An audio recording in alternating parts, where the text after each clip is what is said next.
Picture the first city in your mind. You're probably seeing walls, right? Massive stone fortifications protecting people inside from enemies outside. Maybe there's a palace where a king sits on a throne, passing judgment. Temples with priests performing rituals. Soldiers marching in formation. Merchants haggling in busy markets. A pyramid of power with rulers at the top and workers at the bottom. That's what cities are. That's what they've always been. Except that's completely wrong. The first cities had no walls, no kings, no palaces, no temples in the way we imagine them. Some of the earliest urban settlements we've discovered operated for hundreds, sometimes thousands of years, without any clear evidence of rulers, without hierarchies, without the rigid social structures we assume cities require to function. And the really mind-bending part? Some of these places were built before agriculture even existed, before farming, before anyone figured out how to plant a seed and wait for it to grow. Everything you learned in school about civilization following a neat progression from hunter-gatherers to farmers to city dwellers. It's not exactly false, but it's nowhere near the whole story. The real history of the first cities is so much stranger, so much more fascinating than the clean narrative we've been told. And honestly, most people have no idea just how weird urban life actually began. If you're using this to fall asleep, that's exactly why I make these. So maybe subscribe and tell me where you are and what time it is. I check the comments and it's like Tokyo at sunrise, Toronto at midnight, all at once. There's something beautiful about all of us scattered across the planet, exploring the same ancient mysteries together. Here's the thing that keeps archaeologists up at night. We've found massive stone structures in Turkey that are 11,600 years old, built by people who supposedly had no agriculture, no pottery, no permanent settlements. Just hunter-gatherers who somehow organized themselves to move 100-ton pillars and carve intricate symbols into stone. In central Turkey, there's a settlement where 8,000 people lived, packed together in houses with no streets, no doors, no obvious leaders, and they maintained this bizarre urban experiment for over 1,000 years. In the Indus Valley, we've uncovered cities with sophisticated plumbing and urban planning that make ancient Rome look primitive. Yet we can't find a single palace, a single statue of a ruler, a single piece of evidence that anyone was in charge. These aren't exceptions. These aren't weird outliers. These are some of the most important urban sites in human history, and they completely shatter our assumptions about what cities are supposed to be. The story we've been told goes like this. Humans figured out farming about 10,000 years ago, which created food surpluses, which allowed some people to specialize in other work, which led to trade and social stratification, which eventually required cities with rulers to keep order. It's logical, it's neat, it fits our modern understanding of how complex societies work, but the archaeological evidence keeps refusing to cooperate with this timeline. We keep digging up sites that shouldn't exist according to the conventional narrative. Cities before agriculture, complex monuments before cities, social coordination on a massive scale without any apparent coercion. It's like discovering that someone built a skyscraper before inventing the wheel. What happened? How did urban life actually begin? Why did our ancestors choose to live packed together with thousands of strangers when they could have stayed in small mobile groups?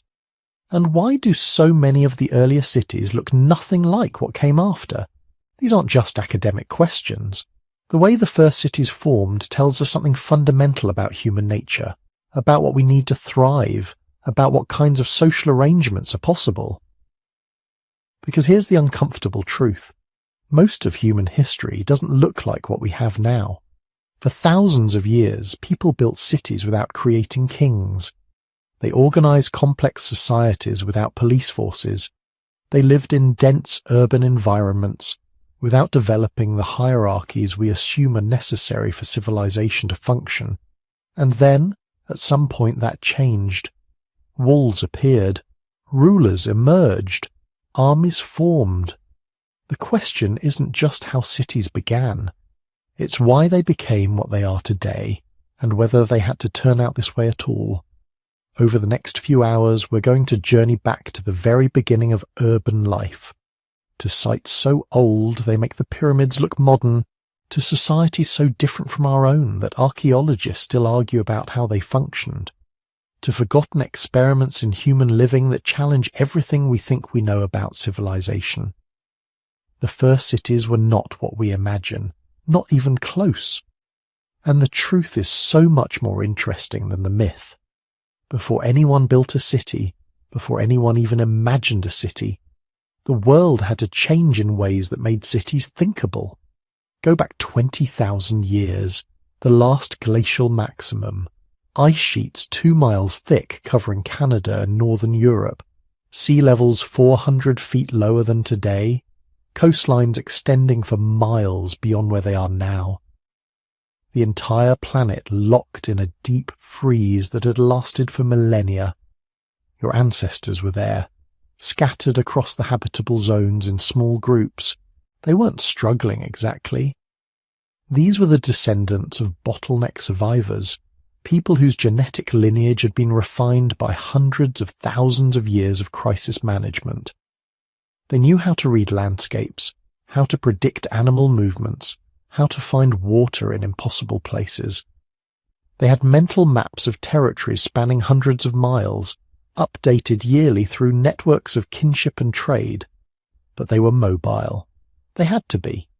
Resources weren't concentrated enough to support staying in one place year-round. So they moved, following seasonal patterns that had been refined over countless generations. Summer camps near rivers rich with spawning fish.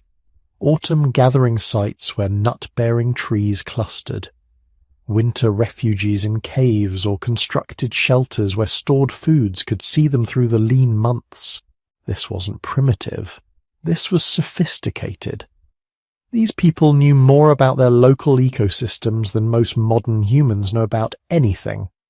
They could identify hundreds of plant species by leaf, flower, seed, and root. They understood animal behavior well enough to predict where herds would be weeks in advance. They had developed stone tool technologies so refined that modern researchers struggle to replicate them. And they had a social systems complex enough to maintain cooperation across vast distances. Gift exchange networks that move shells from coastal regions to groups living hundreds of miles inland. Marriage alliances that created kinship bonds between bands that rarely saw each other. Seasonal gatherings where multiple groups would come together to trade, arrange marriages, share information, and probably engage in elaborate ceremonies that reinforce their cultural identity. But nobody stayed put. Not permanently, not yet. Then around 15,000 years ago, something shifted. Not everywhere, not all at once, but in certain regions the ice began its long retreat. And as it melted, it revealed landscapes that were unlike anything humans had seen before. In the Levant, that narrow corridor of land bridging Africa, Europe, and Asia, the climate began warming faster than almost anywhere else. Rainfall increased. Springs that had been dry for millennia began flowing again. And most importantly, certain plants that had been restricted to small refuges during the Ice Age began spreading explosively across the newly hospitable landscape. Wild cereals, wild wheat, wild barley, plants with large, nutritious seeds that grew in dense stands. These weren't domesticated yet, not even close, but they were abundant in ways that fundamentally changed the survival calculus. Here's the thing about wild cereals. They're labor-intensive to harvest, sure. You need specialized tools, baskets, processing equipment, but they provide massive caloric returns. An acre of wild wheat could feed a family for months. And unlike animal prey, which can be overhunted or might migrate away, grain fields stay put. They're there year after year, predictable, reliable, abundant. This created something unprecedented in human history. regions where resources were concentrated enough that moving seemed unnecessary. Why trek 50 miles to the next valley when everything you need is within a day's walk? This is what researchers call the abundance hypothesis. Not that life became easy, but that certain environments became rich enough to support permanent occupation. The rewards of staying put finally outweighed the risks. The Natufian culture emerged in this context around 14,500 years ago. These people weren't farmers yet, they didn't plant seeds or breed animals, but they weren't typical hunter-gatherers either. They were something in between, something new. They built villages. Not seasonal camps, but permanent structures designed to last for generations. Stone foundations supporting walls of wood and reed. Storage pits dug deep into bedrock. Grinding stones so heavy they clearly weren't meant to be transported. These were people committing to place in ways their ancestors never had. Archaeological sites like Ain Malahar show Natufian communities of several hundred people living year-round in the same location. They were harvesting wild cereals with stone sickles, storing surplus grain in plastered pits, and probably engaging in fairly complex systems of food sharing and labour organisation. You can't have 300 people living together without rules about who gets what and who does which work. But even earlier, there were experiments. Ohalo II, near the Sea of Galilee, dates to 23,000 years ago, right in the middle of the last glacial period. It wasn't a city, wasn't even really a village, just a small cluster of brush huts occupied by a single extended family.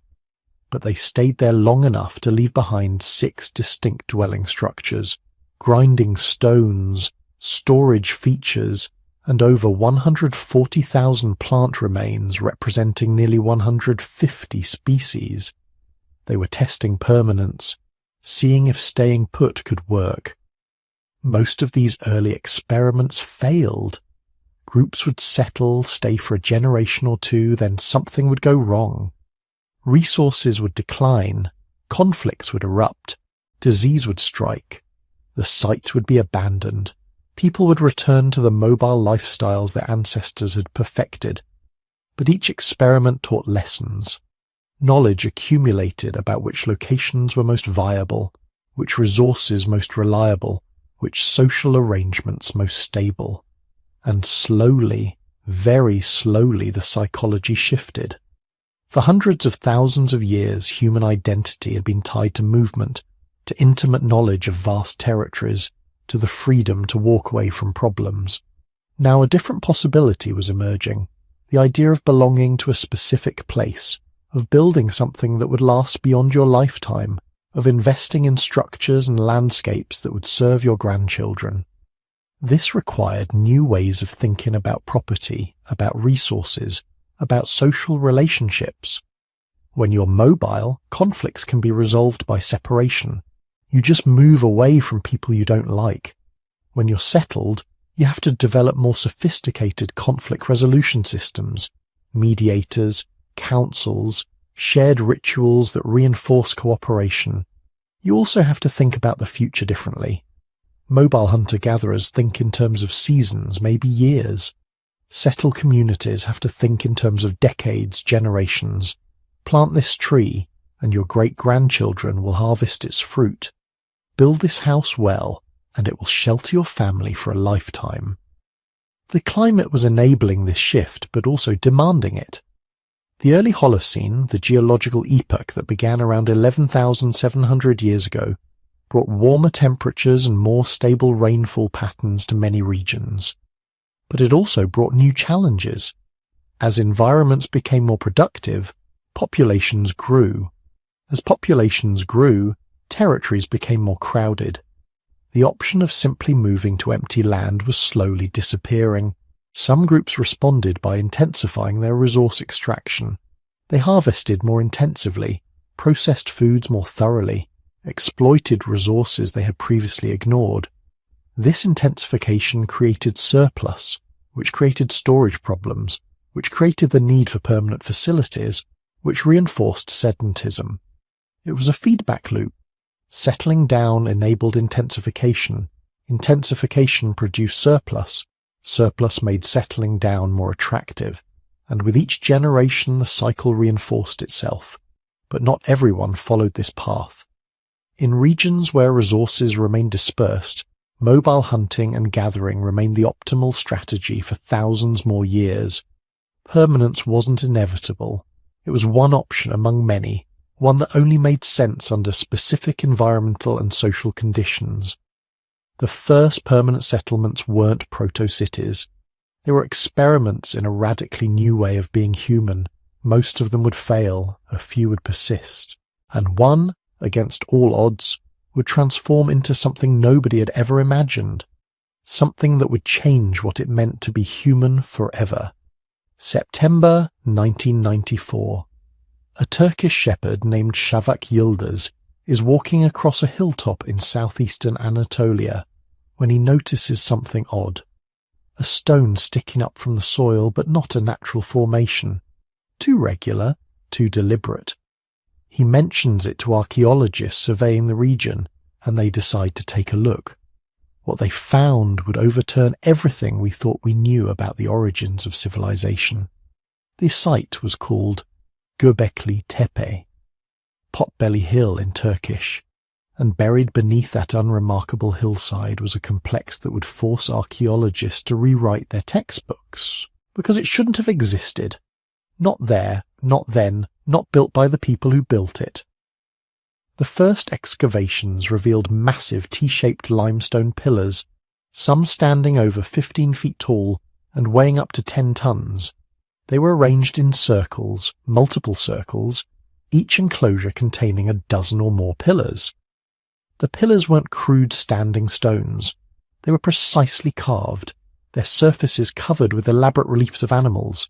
Foxes, lions, bulls, scorpions, serpents, wild boar, gazelles, and birds that archaeologists still struggle to identify. Some pillars show abstract symbols that might be writing, or might be something else entirely. We don't know. But here's what made archaeologists' brains short-circuit. When they dated the site, the results came back impossibly old. 11,600 years.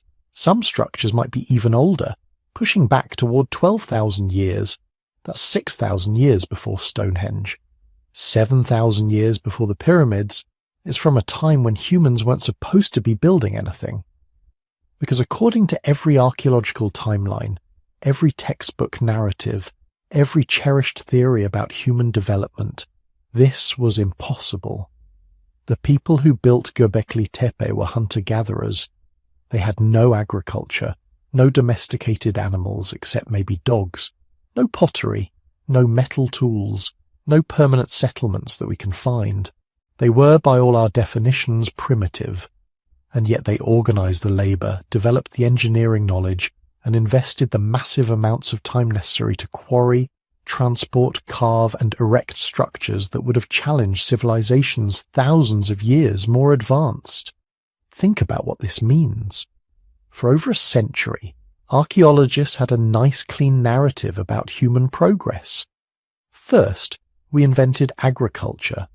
Agriculture created food surplus. Food surplus allowed some people to specialize in tasks other than food production. Specialists created art, architecture, and eventually cities. Religion came later, after we had the free time and resources to think about such things. It was a logical progression, a story that made sense. Göbekli Tepe says that narrative is backwards. These people built monumental religious architecture first. They created art first. They organized large-scale communal projects first. And then, maybe, possibly, because they were gathering in large numbers at this site, they invented agriculture. The temple came before the farm. The sacred came before the settlement. The logistics alone are staggering. Each of those massive pillars had to be quarried from limestone bedrock using stone tools. Not easy. Not quick. Then they had to be transported, probably on log rollers, from the quarry to the hilltop, then erected probably using ramps and ropes and coordinated teams pulling in unison, then carved with those elaborate animal reliefs using nothing but stone chisels and patience. How long does it take to carve a 10-ton pillar with stone tools? Months? Years? And while all this construction was happening, someone had to feed the workers.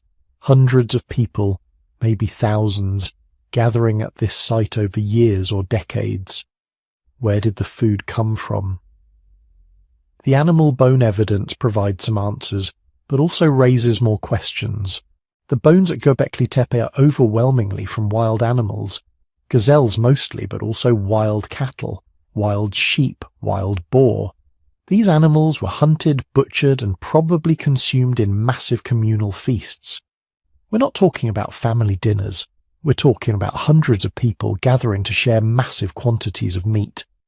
Some of the animal bones show signs of careful processing, marrow extraction, systematic butchering, even possible ritual treatment. There are cut marks in places that suggest the removal of meat for display rather than consumption. Were they creating some kind of ceremonial offering, leaving portions for gods or spirits, or just showing off the success of the hunt? But here's what really challenges our understanding. Coordinating these feasts required planning on a scale we didn't think hunter-gatherers were capable of. Someone had to organize the hunts. Someone had to coordinate the timing so that multiple groups arrived at the same time. Someone had to manage the food distribution. Someone had to make sure there was enough to go around. This implies hierarchies, specialized roles, probably some form of leadership structure that could maintain authority over groups coming from different territories. And the site kept growing. Over the centuries they built more enclosures, each one slightly different, each one with its own arrangement of pillars and its own unique carvings. Then, strangest of all, they deliberately buried them. Not abandoning them to decay naturally, but carefully filling in the enclosures with rubble and soil, preserving them perfectly for archaeologists 11,000 years later. Then they'd build a new enclosure on top. Layer after layer, generation after generation, this process continued for over 1,000 years. Why? Why would they bury perfectly functional structures? Some archaeologists think it was ritual, each generation creating their own sacred space, then deliberately entombing it before starting fresh. Others think the buried enclosures were becoming spiritually exhausted or polluted and needed to be sealed away. Still others suggest the burial was protective, preserving the structures for some future purpose we can't fathom. The animal carvings add another layer of mystery. They're not random. There are patterns. Predators often face each other. Some animals appear on specific pillars in specific enclosures. Certain symbols recur across multiple structures. Archaeologists have spent decades trying to decode what it all means. Are they totem animals representing different clans or groups? Are they a form of proto-writing? Symbols conveying information we can no longer read? Are they mythological, representing stories and beliefs that died out millennia ago? One theory suggests Göbekli Tepe was an astronomical observatory. Some of the animal symbols might represent constellations. The arrangement of pillars might align with celestial events. There's evidence that some structures were oriented towards specific stellar or solar positions. But the evidence is ambiguous.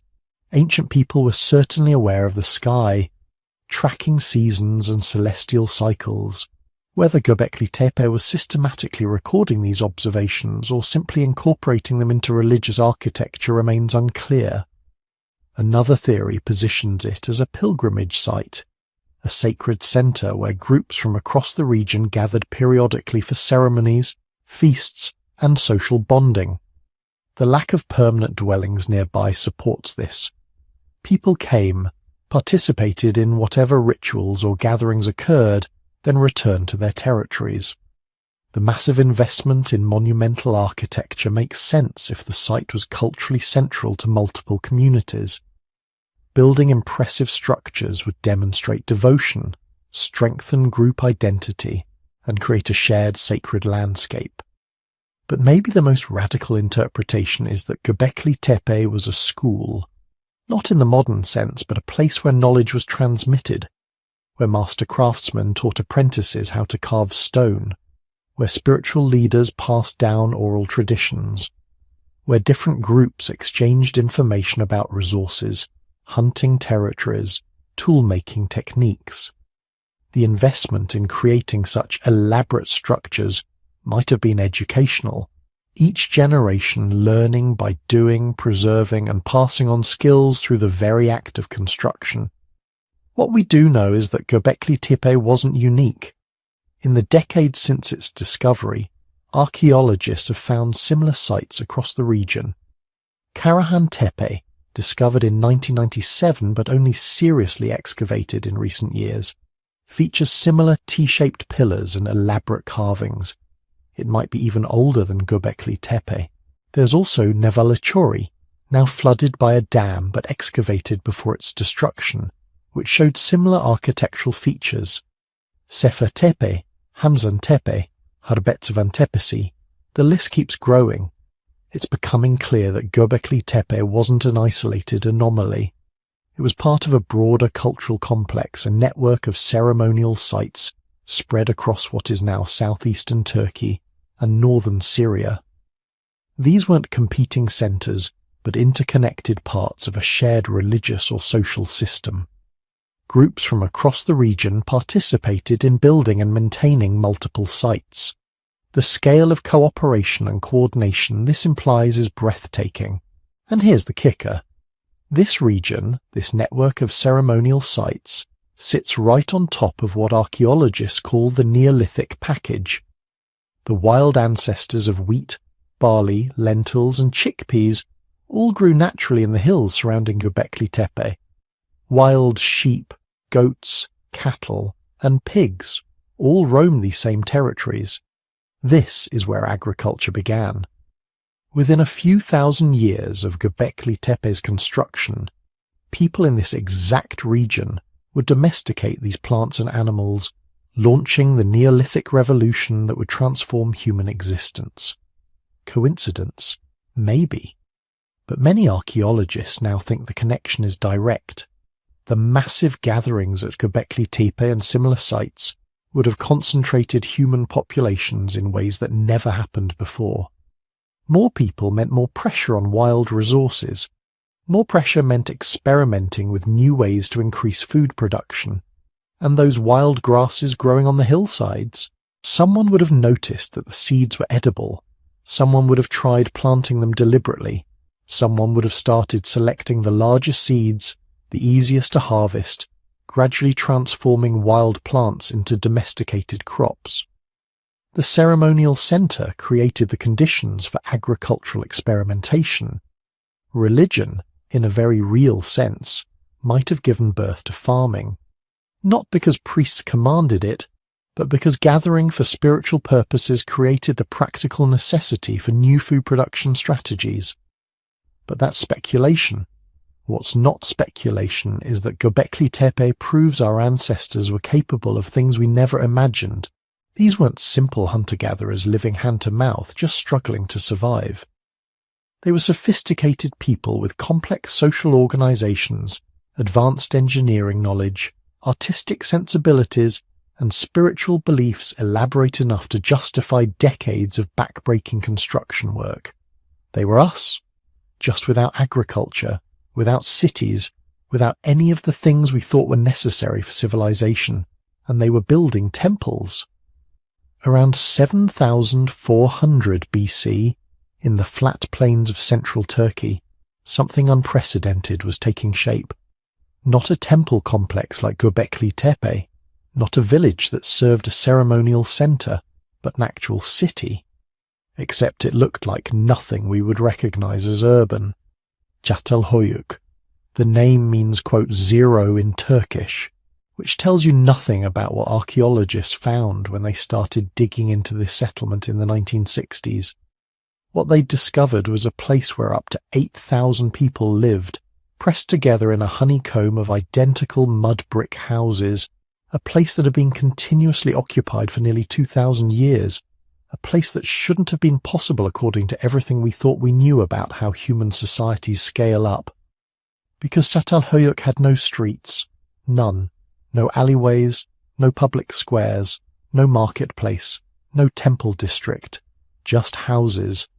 Hundreds upon hundreds of rectangular mud brick houses packed so tightly together that their walls literally touched, creating a continuous surface. The entire settlement was essentially one massive building complex, and the roofs were the streets. Think about what that means for a moment. You're living in Çatalhöyük 9,000 years ago. You wake up in the morning. To leave your house, you don't open a door onto a street. You climb a ladder through a hole in your roof.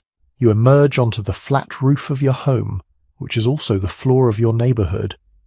Around you spread hundreds of similar roofs, creating an artificial landscape of compacted mud that you can walk across for hundreds of meters in any direction. Somewhere nearby, maybe 10 houses over, smoke rises from another roof entrance where your neighbor's family is cooking breakfast. To visit that neighbor, you walk across the rooftops until you reach their entrance, then climb down their ladder into their house. The entire city functioned this way. Movement happened above ground level. Everything important happened below, in the cool, dark interiors where families lived, worked, cooked, and buried their dead. Yes, buried their dead. Because Çatalhöyük had another peculiarity that makes modern archaeologists slightly uncomfortable. The people who lived there didn't bury their dead in cemeteries outside the settlement. They buried them beneath the floors of their houses, right under where they slept, cooked, and raised children.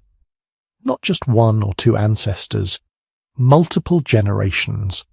Some houses have been found with dozens of burials beneath their floors, creating layers of bones that span centuries. And the residents didn't just bury and forget. They dug up the skulls. They plastered them with clay to recreate facial features. They painted them. They kept them in their homes, probably in special niches in the walls, living quite literally with the faces of their grandparents and great-grandparents watching over them. This wasn't some primitive superstition.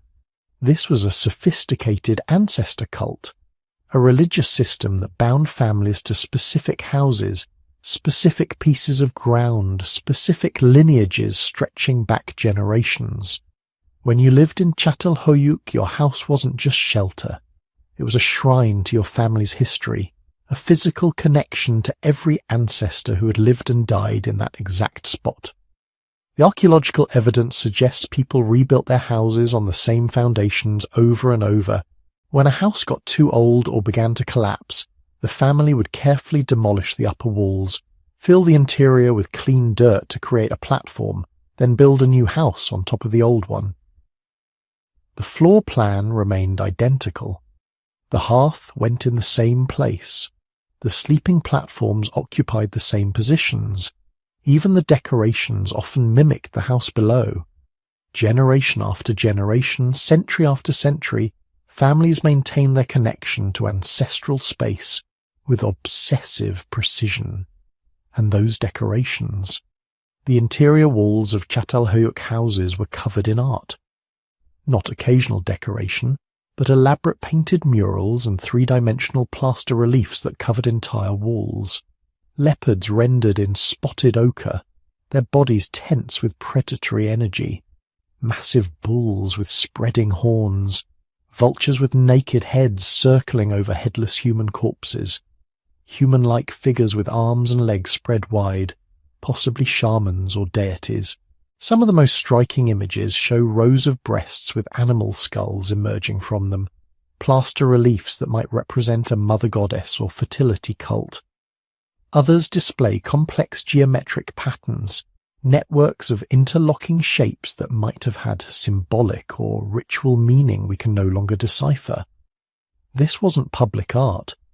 These murals were inside private homes, visible only to family members and invited guests, which raises fascinating questions. Was each household conducting its own religious rituals? Did families compete to create the most elaborate decorations? Or was this art serving some other purpose entirely? perhaps marking lineage affiliations or recording historical events. We don't know. The people of Çatalhöyük left no writing, no obvious hierarchy of priests to interpret for us, just the art itself and the archaeological layers that preserve 9 millennia of daily life. What those layers tell us is even stranger than the roofless architecture or the ancestor burials. They tell us Çatalhöyük was a city of equals, not perfect equality, not some ancient communist utopia, but something remarkably close to it. The houses are all basically the same size, roughly 25 square meters. No palaces, no mansions with extra rooms for servants or storage. No obvious concentration of wealth in any particular area. The burials show similar patterns. No royal tombs loaded with gold and precious goods. No warrior elites buried with weapons and armor. Just people, men and women and children, interred beneath their family floors with modest grave goods. Maybe some beads, some stone tools, occasionally a special piece of obsidian. The diet was similar across the settlement. Everyone ate the same foods, wheat and barley cultivated in fields outside the city, lentils and peas, some wild game hunted in the surrounding plains. Analysis of human remains shows no significant differences in nutrition between individuals, no evidence of a class that ate better than everyone else. Even the manufacturing showed little specialization. Most families seem to have produced their own stone tools, woven their own textiles, made their own pottery. There were some specialists, people particularly skilled at working obsidian or creating the fine clay figurines that Çatalhöyük residents seem to love. But these specialists lived in the same houses as everyone else, were buried the same way, showed no obvious markers of elevated status. For archaeologists trained on Mesopotamian cities with their massive temples and royal palaces, on Egyptian settlements dominated by monuments to divine kings, Çatalhöyük was profoundly disorienting. Here was a city of thousands, sustained for nearly 2 millennia, that showed no evidence of the hierarchy everyone assumed was necessary for urban life. So how did it work? How did 8,000 people coordinate without chiefs or administrators or priests commanding from temples? The answer seems to be the houses themselves. Those densely packed, roof-entered, ancestor-filled houses weren't just dwellings. They were the basic unit of social organization. Each house represented a lineage, a family line extending back generations. The families maintained their own food stores, conducted their own rituals, decorated their own walls, buried their own dead. They were largely self-sufficient, but they were also embedded in a network. Neighbors shared rooftop space. Multiple families cooperated to maintain the mud brick surfaces everyone walked on. They worked together during the harvest. They probably exchanged marriage partners, creating kinship ties that linked houses across the settlement. The uniformity of house size and burial practices suggests powerful social norms, unwritten rules about equality that everyone understood and enforced. This was governance by consensus and custom, not by command. No one could force you to do anything because no one had concentrated enough power. But everyone was watched by everyone else. Deviate too much from community norms, build your house too large, claim too much status, and you'd face social consequences. Gossip, ostracism, the loss of cooperation that your family needed to survive. It was a fragile balance, and it required something that may be impossible in larger societies.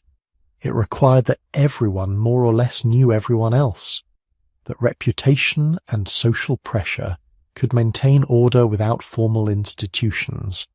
But it worked. For nearly 2,000 years, through climate fluctuations and population growth and technological changes, Çatalhöyük persisted. Generation after generation chose to maintain the egalitarian system, to rebuild their houses on ancestral foundations, to continue living pressed together without streets or chiefs or temples, until, around 5,700 BC, they didn't. The settlement wasn't destroyed. There's no evidence of conquest or catastrophic fire. The population just gradually declined. Families stopped rebuilding. The carefully maintained roof surfaces began to collapse. Within a few generations, Çatalhöyük was abandoned. The mud brick houses slowly dissolved back into the Turkish plain, leaving only the mound that would puzzle archaeologists 7,000 years later. Why? What made thousands of people abandon a system that had worked for 2 millennia? We don't know. Climate change might have made the local environment less productive. Population pressure might have strained the egalitarian system past its breaking point. Maybe the residents simply chose to disperse to new settlements where they could try different social arrangements. Or maybe maintaining equality had become too exhausting. Maybe after 2,000 years, people were tired of living in identical houses, tired of the constant social monitoring that prevented anyone from accumulating too much, tired of entering their homes through roof hatches when the technology to build streets and doors had long been available. Whatever the reason, Çatalhöyük's experiment ended, and the future of cities would look very different. Hierarchy was coming. Chiefs and priests and kings who could command rather than persuade. Monuments that would dwarf any private home. Social systems that would create vast gaps between rich and poor. But for 2 millennia, thousands of people had proven that another way was possible. That cities didn't require rulers. That urban life could be organized around equality rather than domination. That the first cities were not in fact what we imagine at all. So far, every human settlement we've looked at has been fundamentally egalitarian. Göbekli Tepe's builders dispersed after their ceremonies. Çatalhöyük's residents entered their houses through the roof because apparently streets and social stratification were both equally unnecessary. These weren't just quirks of architecture. They were expressions of a deep human preference for autonomy, for living together without living under anyone. But something changed in southern Mesopotamia. Something that would create the template for almost every civilization that came after. And here's the uncomfortable truth. We still don't fully understand why humans accepted it. Why did people who had lived for thousands of years without kings suddenly bow to them? Why did societies that functioned perfectly well without hierarchies build ziggurats to lords and masters? The answers aren't simple, and they're not particularly reassuring. Around 5,400 BCE, people started moving into the marshy plains of southern Iraq. This wasn't prime real estate. Not like the northern hills with their reliable rainfall and fertile soil. The south was hot, flat, and unpredictable.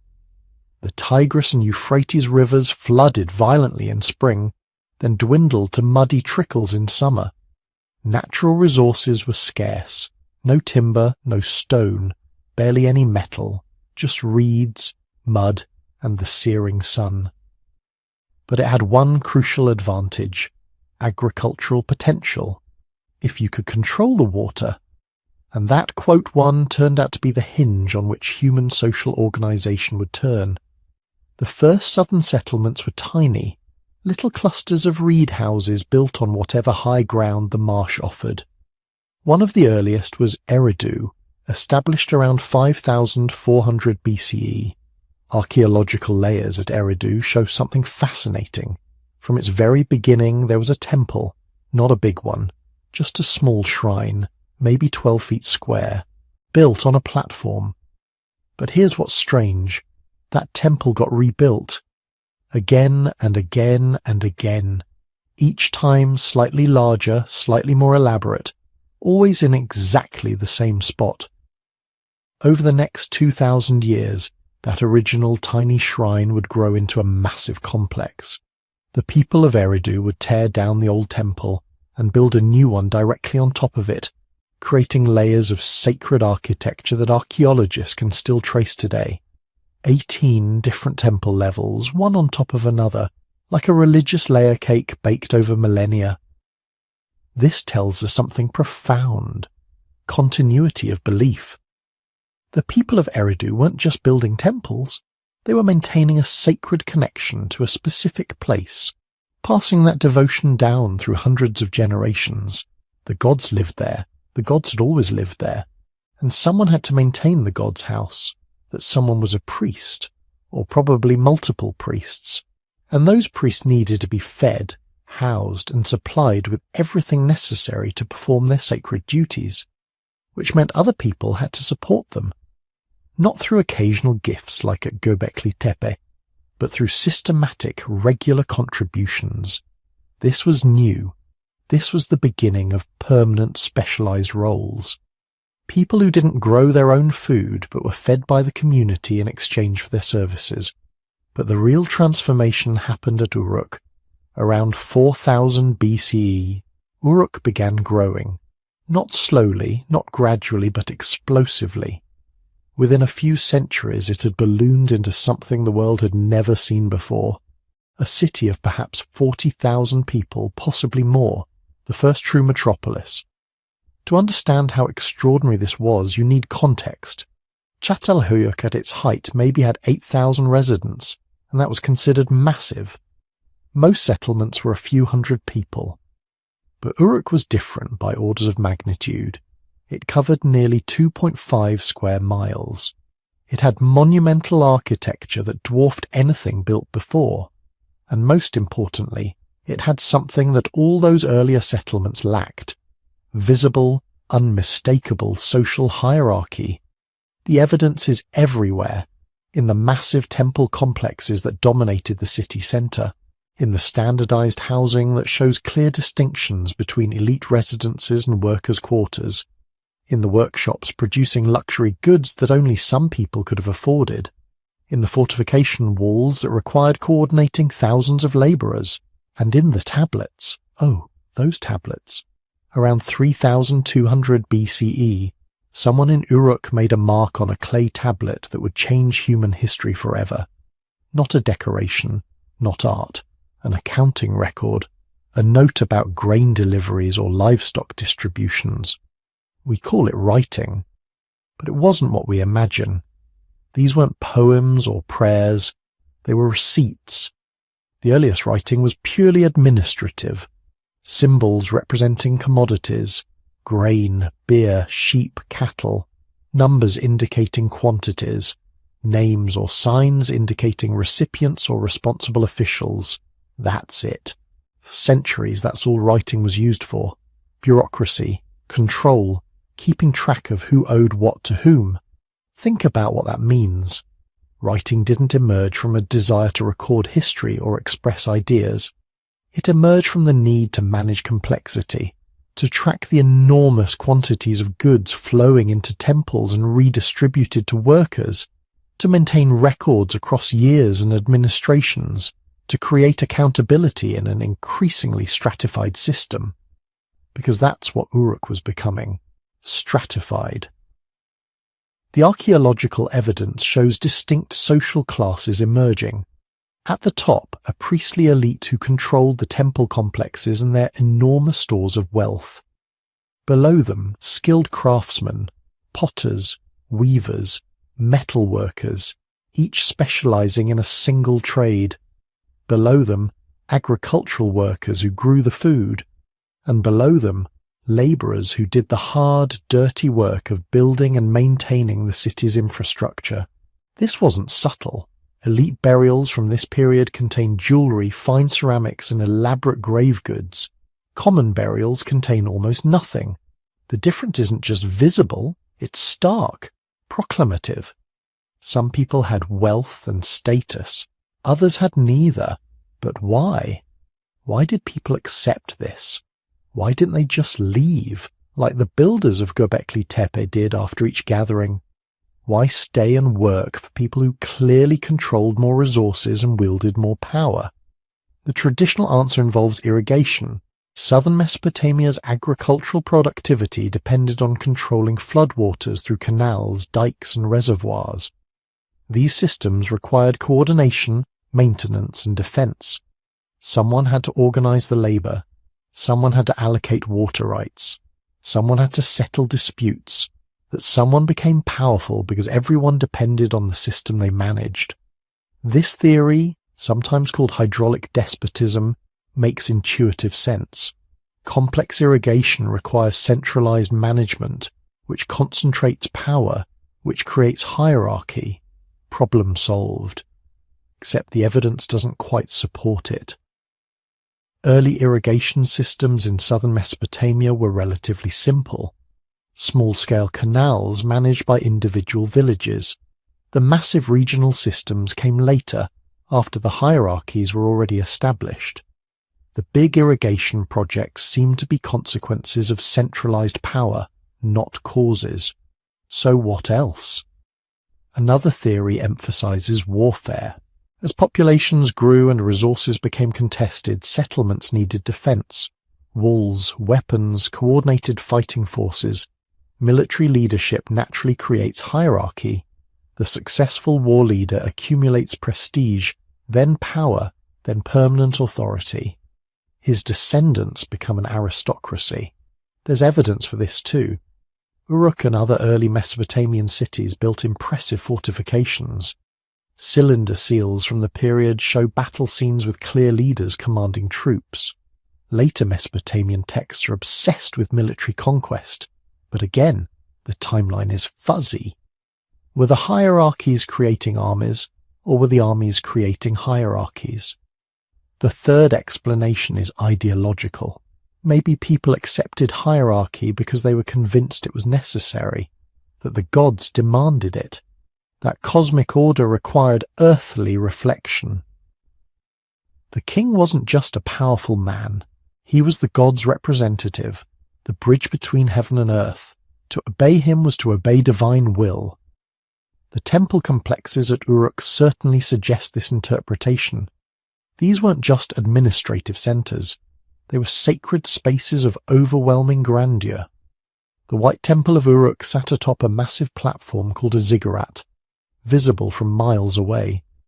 To approach it, you ascended steep staircases, passed through elaborately decorated gates, entered courtyards designed to dwarf human scale. This was architecture as ideology. It said, "The gods are vast and we are small. The gods' servants, the priests, therefore deserve our obedience and our labor. The system they manage isn't just practical, it's sacred." And maybe that's closest to the truth. Maybe hierarchy wasn't imposed from above or accepted from below. Maybe it emerged from the complex interaction of practical needs, military pressures, and ideological frameworks that made inequality seem not just inevitable, but cosmically ordained. But here's what we know for certain. Hierarchy came with costs. Disease spread faster in dense urban populations. Skeletal remains from early Mesopotamian cities show higher rates of malnutrition, infectious disease, and traumatic injuries than earlier settlements. Life expectancy probably dropped. Childhood mortality certainly increased. Inequality created new forms of violence. Not just warfare between cities, but structural violence within them. People working until their bodies broke. Debt slavery. Punishment systems that grew increasingly elaborate and cruel. Later Mesopotamian law codes specify gruesome penalties for various offences, always scaled according to social class. The same crime that earned an elite person a fine would earn a commoner physical mutilation. And yet people stayed. Uruk thrived. Other cities followed its template: Ur, Lagash, Nippur, Kish. By 3000 BCE, southern Mesopotamia was an urban landscape. Dozens of cities linked by trade networks, competing for resources, developing increasingly sophisticated technologies and social systems. They were creating civilization. All the things we associate with that word: writing, mathematics, law codes, professional armies, monumental architecture, complex religion, administrative bureaucracies. But they were also creating its shadow: poverty, slavery, warfare, epidemic disease, environmental degradation. These weren't separate developments. They were intrinsically linked. You can't have the bronze without the mines that exhausted workers extracted it from. You can't have the temples without the labourers who built them. You can't have the kings without the subjects who obeyed them. And once it started, it couldn't be stopped. The next 5,000 years would see variations on this template spread across the world. Different cultures, different environments, but the same basic pattern. Cities, hierarchies, states. Mesopotamia had shown that it was possible, had shown that it worked, at least for those at the top. The question that haunts us, was it inevitable? Or did Mesopotamia simply make a choice that others then felt compelled to follow? While Mesopotamian kings were building ziggurats and Egyptian pharaohs were commissioning pyramids, something completely different was happening in the Indus Valley. Cities were rising that would challenge everything we think we know about how urban civilization works. Cities without apparent rulers, cities without temples or palaces, cities that organize themselves according to principles so foreign to our understanding that, even after a century of excavation, we still can't figure out how they functioned. Picture Mohenjo-Daro around 2500 BCE. You're standing at the edge of a city that houses maybe 40,000 people, possibly more. But this isn't like anything you've seen in Mesopotamia or Egypt. There are no massive monuments dominating the skyline, no palace compound with towering walls announcing the presence of a god-king, no temple complex where priests perform elaborate rituals to invisible deities. Instead, what you see is order. Perfect, almost unsettling order.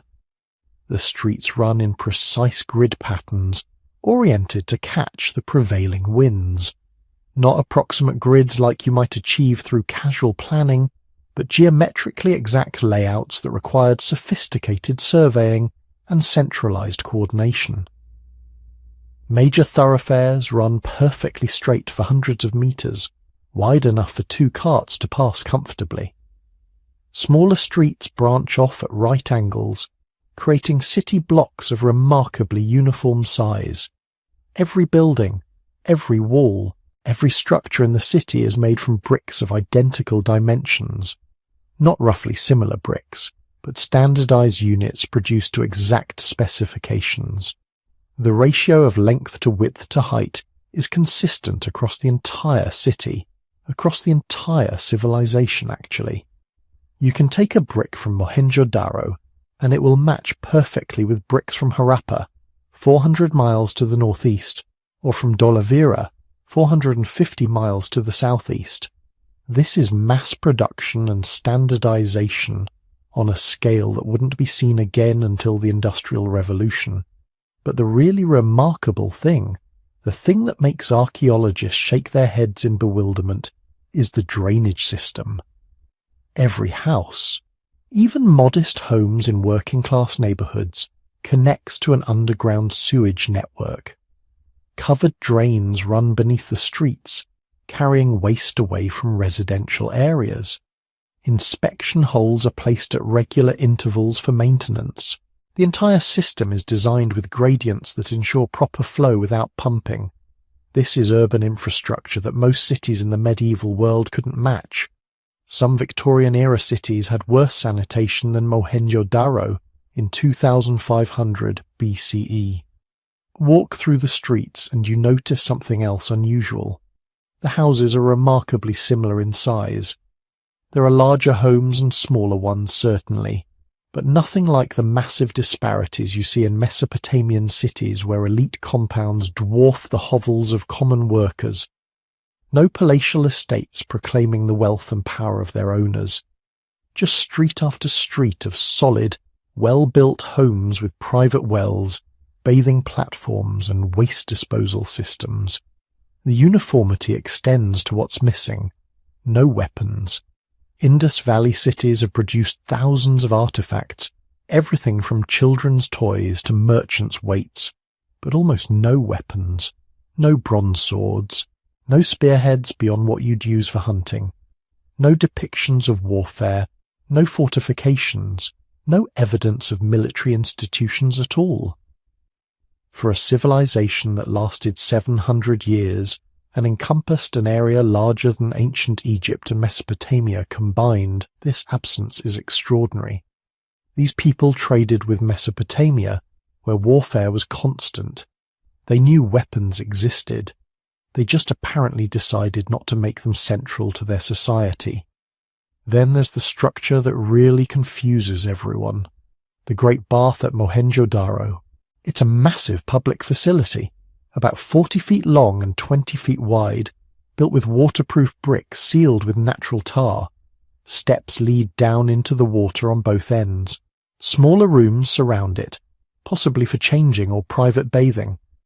The whole complex sits on a raised platform in the centre of the city, suggesting it was important, possibly sacred. But we have no idea what it was for. Ritual purification? Public bathing? Some ceremony we can't even imagine? There are no inscriptions explaining its purpose, no art depicting its use, just this beautifully engineered pool that clearly mattered a great deal to the people who built it, for reasons that remain completely mysterious. And that's the frustrating thing about the Indus Valley civilization. Everything is there, perfectly preserved by the dry climate, but nothing explains itself. We have their cities, their tools, their seals, their weights and measures. We have evidence of their trade network stretching from Afghanistan to the Persian Gulf, but we can't read their writing, we don't know their language, and we can't identify their rulers or understand their political system. The script is particularly maddening. Over 4,000 inscribed objects have been recovered, mostly small seals used for marking trade goods. The symbols are clearly writing, not just decorative designs. They're too systematic, too consistently structured. But the inscriptions are all frustratingly short, usually just a few symbols. The longest known text is only 26 characters. It's like trying to understand English literature by reading nothing but shipping labels. You might figure out some basic vocabulary, but you'd miss everything about grammar, syntax, and meaning. Without a bilingual inscription, without longer texts, without anything to provide context, the Indus script remains one of archaeology's great unsolved mysteries. What we can figure out from those seals is that trade mattered enormously to Indus Valley society. The seals depict animals, some real and some fantastical.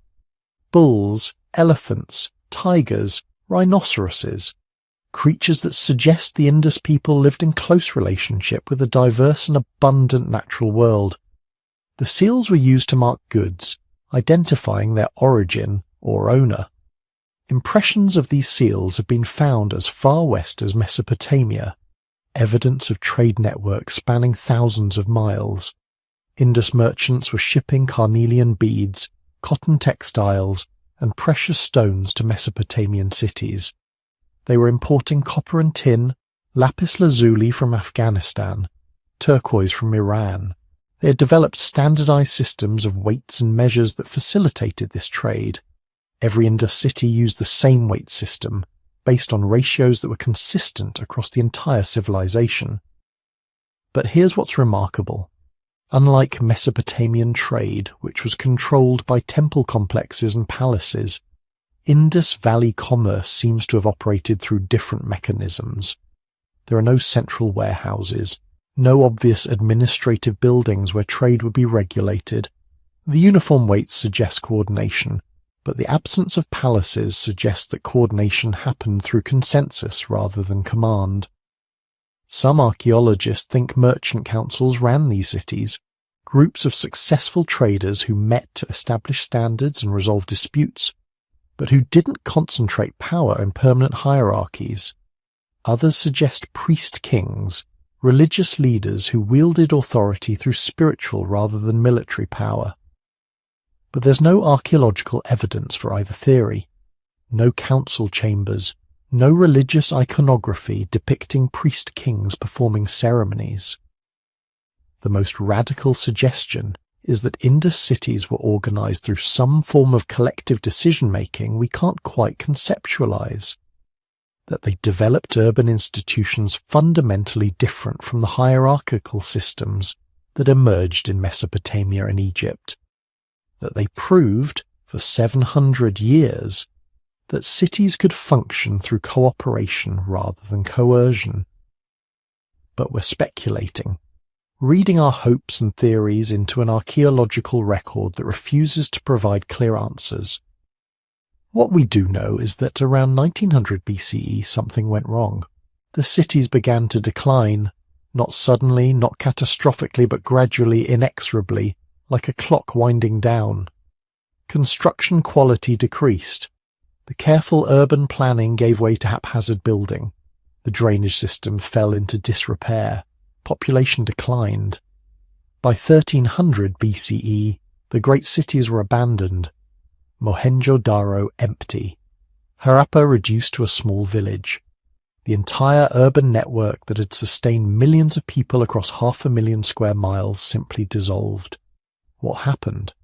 The traditional theory blamed invasion, Aryan peoples from the north sweeping down to conquer the peaceful Indus Valley dwellers.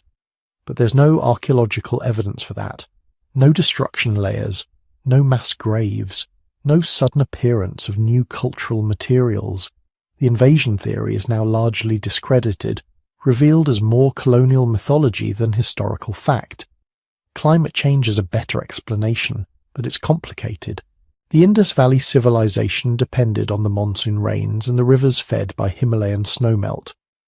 Around 2000 BCE, the monsoon patterns began shifting. Rainfall became less reliable. Some rivers changed course, leaving cities without water. The Gagga-Hakra river system, which may have been the mighty Sarasvati mentioned in ancient texts, dried up entirely. But climate change doesn't explain everything. Other civilizations faced climate challenges and adapted. Mesopotamian cities dealt with droughts by intensifying irrigation. Egyptian cities survived Nile flood failures through storage and redistribution. Why couldn't the Indus cities adapt? Maybe it was the very thing that made them successful that also made them fragile. The standardization, the careful planning, the elaborate infrastructure all required maintenance and coordination. When the environmental conditions shifted, when rivers changed course and rainfall patterns altered, the rigid system couldn't adjust fast enough. Or maybe the absence of strong central authority, if that's what really existed, meant there was no mechanism to organize large-scale responses to crisis. Merchant councils and collective decision-making work well in stable conditions, but perhaps they couldn't mobilize resources quickly enough when everything started falling apart. We'll probably never know for certain. The Indus Valley civilization guards its secrets too well.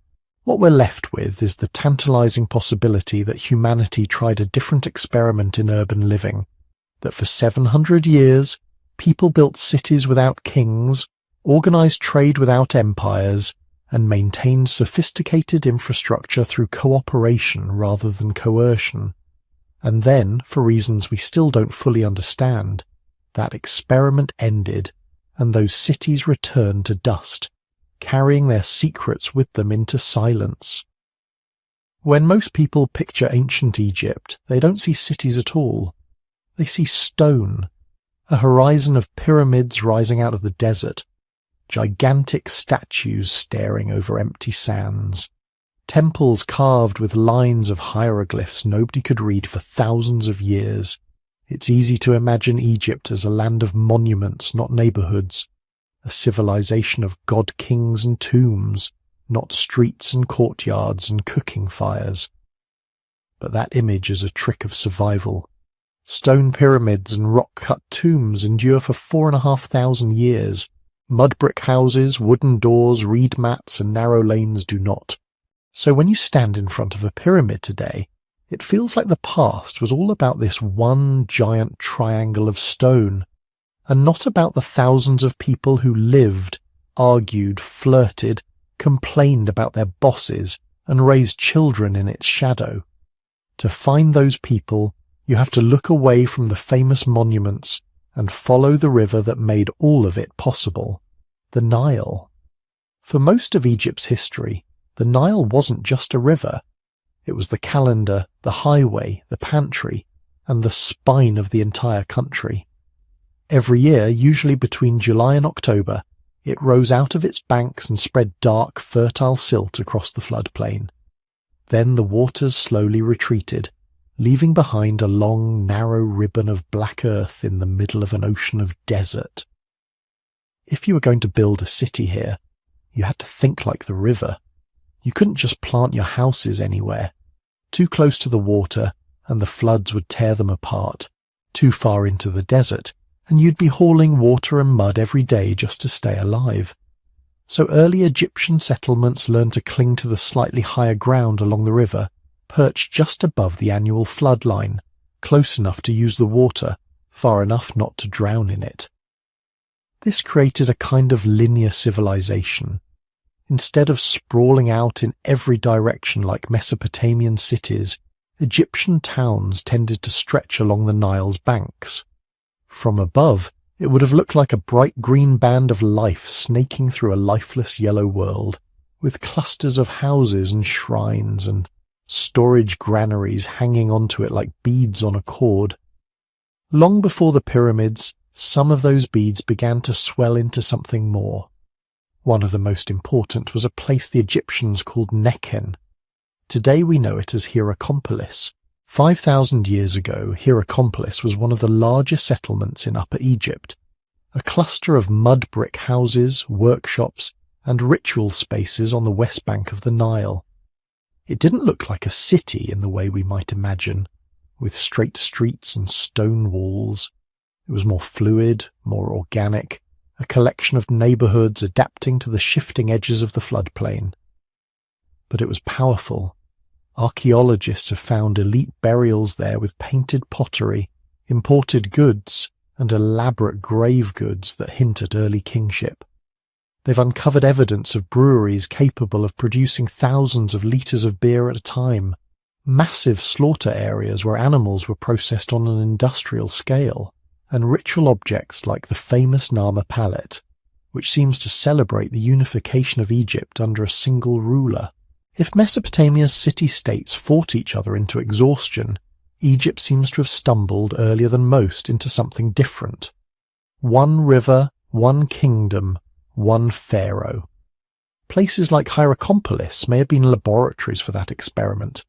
Here, on a thin strip of habitable land pressed between desert cliffs and the Nile, emerging elites practiced the art of organizing labor at a large scale, collecting surplus from farmers, directing craft production, and staging rituals that turned political power into something sacred. From this competition and consolidation, Egypt eventually unified around 3100 BCE. The king was no longer just a local strongman. He became a cosmic figure, the mediator between the gods, the river, and the people, and once that happened, the relationship between cities and power shifted again. Unlike in Mesopotamia, where cities like Ur and Uruk were independent powers, Egyptian cities were often satellites of something even larger, the institution of kingship itself. Memphis, for example, rises out of this moment. Founded near the apex of the Nile Delta, not far from where Upper and Lower Egypt meet, Memphis occupied a strategic position, a kind of hinge between north and south, between the many channels of the delta and the single ribbon of the river upstream. For much of Egypt's early history, Memphis served as a royal capital, a place where scribes, priests, craftsmen, and officials clustered around the king's court. But the city itself is almost invisible today, its mud brick houses melted back into the soil long ago. What survives are the tombs and pyramids built in its desert cemeteries, Saqqara, Giza, Dahshur. So Memphis is known to us not by its living streets, but by its cities of the dead. The same pattern haunts Thebes. When you hear Thebes, you might think of colossal columns, hypostyle halls, towering obelisks, the temple complexes of Karnak and Luxor stretching for kilometers along the Nile, and they were monumental. They were meant to be. New Kingdom pharaohs poured wealth and labor into these temples, turning Thebes into a landscape of stone theology. every wall, every inscription, every colossal statue was part of a cosmic performance. The king feeding the gods blessing the land, the Nile rising on cue. But again, the actual city, the shops, the bakeries, the beer houses, the courtyards where children played, almost all of that has disappeared. To glimpse that world, you have to look at places that were never meant to be eternal. One of the best preserved is a small village tucked into a desert valley on the west bank of the Nile, across from Thebes, Deir el-Medina. On a modern map it's tiny, just a cluster of houses enclosed by a wall, a little rectangle of stone and mud surrounded by barren hills. Yet the people who lived here left behind one of the richest archives of everyday life from the ancient world. Deir el-Medina was a workers' village. Its inhabitants were specialized craftsmen, stonecutters, painters, carpenters, responsible for digging and decorating the royal tombs in the Valley of the Kings. They were state employees, paid in rations of grain, beer and other goods. They were literate at rates that would have been unthinkable for most ancient communities. And they wrote almost everything down. On scraps of limestone and broken pottery, they recorded letters, complaints, love poems, prayers, legal disputes, and even the earliest known record of a strike. When their rations were delayed, the workers of Deir el-Medina simply stopped going to the tombs, sat down in the temple precincts, and waited until officials came to negotiate. This is a very different picture of ancient Egypt than rows of silent labourers hauling stones under the whip. The archaeological and textual record from places like Deir el-Medina suggests complex labour organisation, with foremen, scribes, ration systems, and channels for grievances. Not always fair, not always gentle, but far from purely coercive. There are hints of social mobility too. Some workers came from families that had held these skilled positions for generations. Others seem to have risen from less privileged backgrounds, leveraging literacy, talent or patronage to secure a place in this relatively well-paid, relatively comfortable enclave. Widows could inherit property. Women participated in legal proceedings, owned goods, and sometimes held religious roles. Slavery existed, but the overall system of labour was more varied than a simple top-down command. And yet, all of this ordinary life unfolded literally in the shadow of pharaonic power. Look again at the map. On the east bank, the temples of Karnak and Luxor, presenting Thebes to the living world. On the west bank, the Valley of the Kings, where pharaohs tried to secure their place in eternity. Between them, the Nile, performing its yearly miracle, rising and falling like a steady breath. In this landscape, cities were never just concentrations of people, they were instruments. Memphis, Thebes, and later cities like Akhetaten were built, or reshaped, to project divine authority. Akhetaten especially feels like a thought experiment written in stone. Around 1350 BCE, the pharaoh Akhenaten did something unprecedented. He turned away from the traditional pantheon of Egyptian gods and elevated a single deity, the Aten, the visible disk of the sun. Then he built a new city for this new vision. Akhetaten, the horizon of the Aten, rose on a virgin stretch of desert, far from the old religious centres. In just a few years, thousands of workers laid out temples, palaces, houses, and administrative buildings in a planned pattern, stretching along a wide curve of the Nile. Unlike the slowly grown towns that hug the floodplain, Akhetaten was imposed almost all at once. A royal decree turned into urban form. Processional roads cut straight lines through the city. Open courtyards and roofless temples were designed to let the sun's rays, the Aten's light, fall directly on the offerings. Residential quarters housed officials, craftsmen, and servants whose livelihoods were tied to this new religious regime. For a brief moment, Akhetaten became the main stage of Egyptian political and spiritual life, and then, almost as quickly, it ended. After Akhenaten's death, later rulers abandoned the city. Temples were dismantled, building blocks reused elsewhere. The desert slowly reclaimed the rest. What survives now is a frozen snapshot, an entire royal city that lived and died within a few decades, its ruins still whispering about how tightly pharaonic ideology and urban life could be intertwined. Beneath all of these cities, Memphis, Thebes, Akhetaten, and countless lesser-known towns, the Nile kept dictating the rules. Because of the annual flood, Egyptians didn't need to build massive irrigation works on the same scale as Mesopotamia. The river did much of the heavy lifting. Instead, they developed basin irrigation, embankments and channels that guided the floodwaters into fields and then let them drain away, leaving behind a perfectly moistened, fertilized seedbed. This rhythm shaped everything. Agricultural labor was highly seasonal. During the flood, when the fields were underwater, farmers were often available for other work, repairing canals, building temples, hauling stone for pyramids or royal tombs. Pharaohs could mobilize this surplus labor, but it wasn't always a matter of dragging people away from their farms.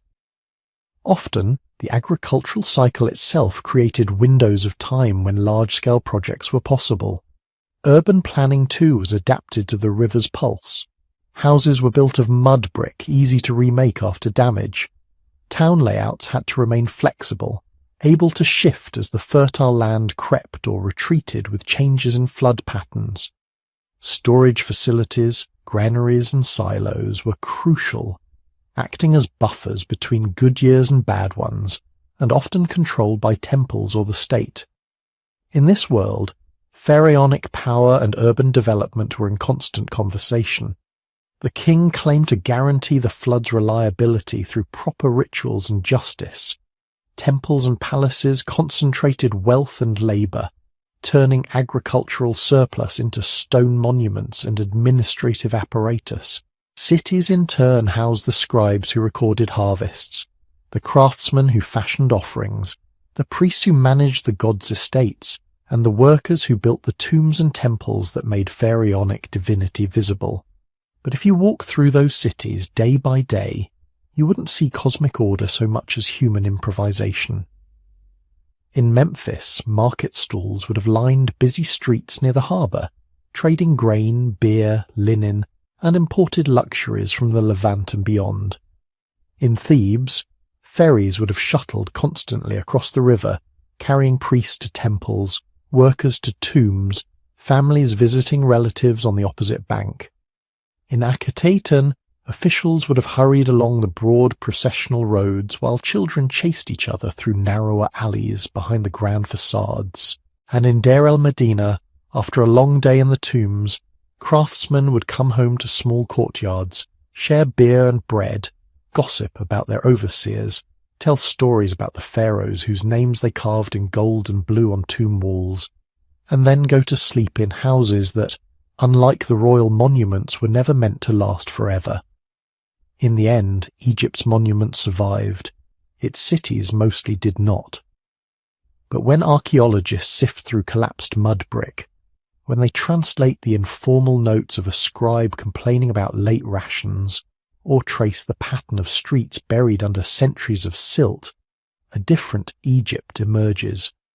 Not just a land of pyramids and gods, but a long, narrow world of towns and villages, of experiments in organizing labor and belief along a river that rose and fell with clockwork regularity, a place where cities grew in the shadow of monuments, and where, behind the stone faces of pharaohs, ordinary people quietly invented ways of living together that would echo, in different forms, through every urban experiment that followed. Now, shift the map in your mind. Move your attention away from Mesopotamia's ziggurats and Egypt's stone horizons. Let the Nile fade. Let the Tigris and Euphrates slip into darkness.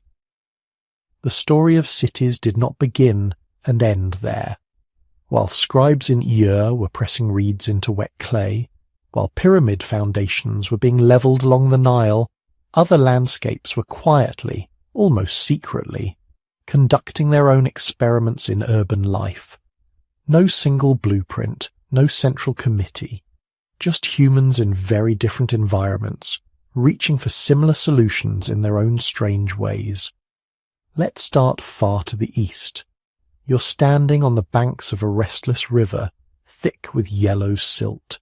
The Yellow River in northern China has always been unpredictable. It floods without warning, changing course, dumping layers of fertile but dangerous mud across the plains. To live here, your ancestors had to learn to cooperate or be washed away. Thousands of years ago, long before the Qin emperors, before the Great Wall, the people of this river valley were already building something new. Archaeologists call one of their early centres Erlitou. We don't know what its people called it. We don't even know for sure what kind of political system they had. Later Chinese texts speak of a legendary Xia dynasty around this time, but the ruins themselves are silent. What we do have is the shape of the city. Picture it in the dim twilight. A planned settlement spreading across the landscape, perhaps 2 to 3 square kilometres at its peak. Wide rammed earth foundations suggesting palaces or administrative halls. Neatly laid out workshops where bronze was cast in standardized moulds. Early roadways and drainage systems that hint at collective planning. Storage facilities that may have held grain, tribute or raw materials. Unlike Çatalhöyük, where houses were piled together like honeycombs, Erlitou has something cities hadn't quite shown before. Clear internal zoning. Some areas reserved for elites or ritual, others for production, others for living. Not yet the immense walled capitals of later Chinese dynasties, but not a village either, more like a prototype. From the air, if you could float above it in the quiet night, you'd see straight lines and rectangular courtyards, the faint geometry of authority starting to press itself onto the landscape. Bronze bells, ritual vessels, jade ornaments, objects that don't feed you, don't clothe you, but tell everyone who holds power and who does not. Here, urban life seems to be growing out of a tangle of things at once. Control of bronze technology, management of river floods and irrigation, emerging ritual hierarchies. A city is a place where metal, water and belief come together around a small group of people who can coordinate it all, or at least claim that they can. Now, fade that scene out. Slide your mind across the Pacific, across empty waves, long before these oceans carried ships and gunpowder and empires. Somewhere on the coast of what is now Peru, listen to another shore, another river valley, another experiment. Caral Soup. You wouldn't recognize it as a city, not at first. There are no clay tablets, no pottery jars stacked in storerooms, no evidence of armies or defensive walls. If you walked there 4,600 or 5,000 years ago, you'd see something oddly peaceful. In the moonlight, 6 large platform mounds rise from the desert floor, not pyramids with sharp peaks, but broad terraced structures. Around them, sunken circular plazas, staircases climbing up their flanks, simple houses scattered around the ceremonial core.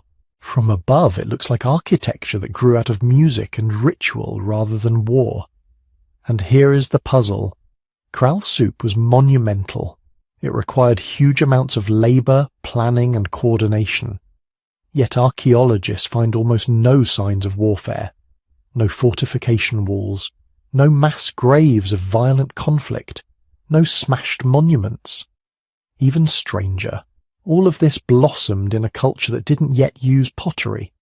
You can pause there, let that sink in.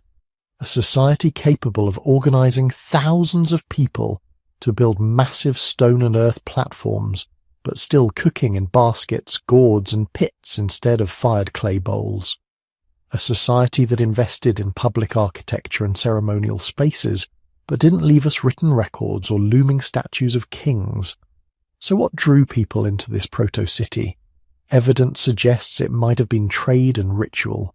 The people of Caral seem to have controlled cotton fields along the river. Cotton may not sound impressive in the dark, but in a world of fishing nets, it was power. They could trade finely made nets to coastal communities who harvested anchovies and other fish, then bring those dried fish inland as food. Cotton for nets, nets for fish, fish for inland farmers. A triangle of reciprocity. The monumental plazas at Caral might have been gathering places where different communities met regularly to reaffirm the system. Music, feasting, and ritual could have been the glue that held a far-flung network together, a city not built on the backs of soldiers or even bureaucrats, but on the rhythms of trade winds and shared ceremonies, different from Mesopotamia, different from Erlitou, yet still unmistakably an early city. Now trace another line in your imagination, north into the forests and coasts of Mesoamerica. Long before the Maya raised their stepped pyramids, before Teotihuacan's Avenue of the Dead, there were the Olmec. The Olmec heartland lay in the swampy, fertile lowlands of what is now southern Mexico. When you first hear about them, one image stands out. Enormous carved heads, each weighing several tons, with calm, heavy-lidded faces and helmets that might be part of a ritual costume, or maybe something else entirely. Where did you put statues like that? In places that were more than villages. Centres like San Lorenzo and La Venta weren't cities in the modern sense, crowded with stone houses and narrow lanes, but they were organised nodes of population, labour, and ritual. San Lorenzo sits on a plateau that was reshaped by human hands, terraces cut, platforms arranged, drainage systems carved into the earth. La Venta offers a carefully oriented ceremonial core, with pyramid-like mounds, plazas, and buried offerings of jade and serpentine. These places gathered people from scores of nearby communities. They concentrated artisans, rulers, and probably some kind of ritual specialists. Goods flowed in: obsidian, jade, cacao, rubber, exotic shells, and symbolic objects flowed out. Masks, figurines, and those immense stone heads. Urban life here seems to pulse with religion and spectacle. Maybe trade supported it. Maybe control over rare materials did. But what planted these centres on the landscape was more than economics. The entire arrangement suggests cosmology, a belief about how the world is ordered and where humans fit within it. The Olmecs show us that you can get very far toward urban complexity without looking anything like Ur or Memphis. No cuneiform tablets, no papyrus scrolls, different gods, different soils, different crops. Yet still, clustered human life, structured space, monumental building, long-distance exchange, independent, parallel, uneasily familiar, shift again. Head back across the Atlantic, but this time pause not in Mesopotamia, not along the Nile, but slightly south, into a region historians long treated as a side note, Nubia, the Kingdom of Kerma. For much of modern scholarship, African urbanism outside of Egypt was almost invisible. It sat there in the archaeological record, overlooked, half acknowledged, as if civilization needed stone pyramids to count. But recent work has been pulling the curtain back. Kerma, in what is now Sudan, grew up along the Nile just as Egypt did, but it had its own trajectory, its own centres, its own version of urban life. Picture a city where the desert meets the river. Mud brick buildings cluster around a massive multi-storey structure archaeologists call a defufa. Thick walls, internal chambers, perhaps serving as temple, palace, or some combination of both. Around it, neighbourhoods spread out. Houses, workshops, storage facilities. Kerma wasn't a satellite of Egypt. At its height, it was a rival. It controlled trade routes that carried gold, ivory, ebony, and exotic animals north toward the Egyptian court. It minted its own styles of pottery, built its own monumental tombs, and developed its own political institutions. Some of its royal burials are surrounded by dozens, even hundreds, of human and animal sacrifices, a dark, unsettling reminder that complexity does not always mean gentleness. Yet like other early cities, Kerma also depends on cooperation, irrigation, and shared infrastructure. Dikes and basins capture the Nile's annual flood. Fields are laid out and maintained. Artisans craft goods for local use and export. Traders move between river and desert. The city is a knot where environmental control, trade, and power are tied together. So now, if you zoom out, far out, you can see them all at once. Erletu on its yellow plains, Caral Soup in its misty coastal valleys, Olmec's centres in their humid swamps, Kerma along the desert river, Indus cities on their baked floodplains, Mesopotamian tells rising from their alluvial mud, Egyptian towns in the shadow of stone. They are not copies of each other. There was no ancient Zoom call where city planners compared notes.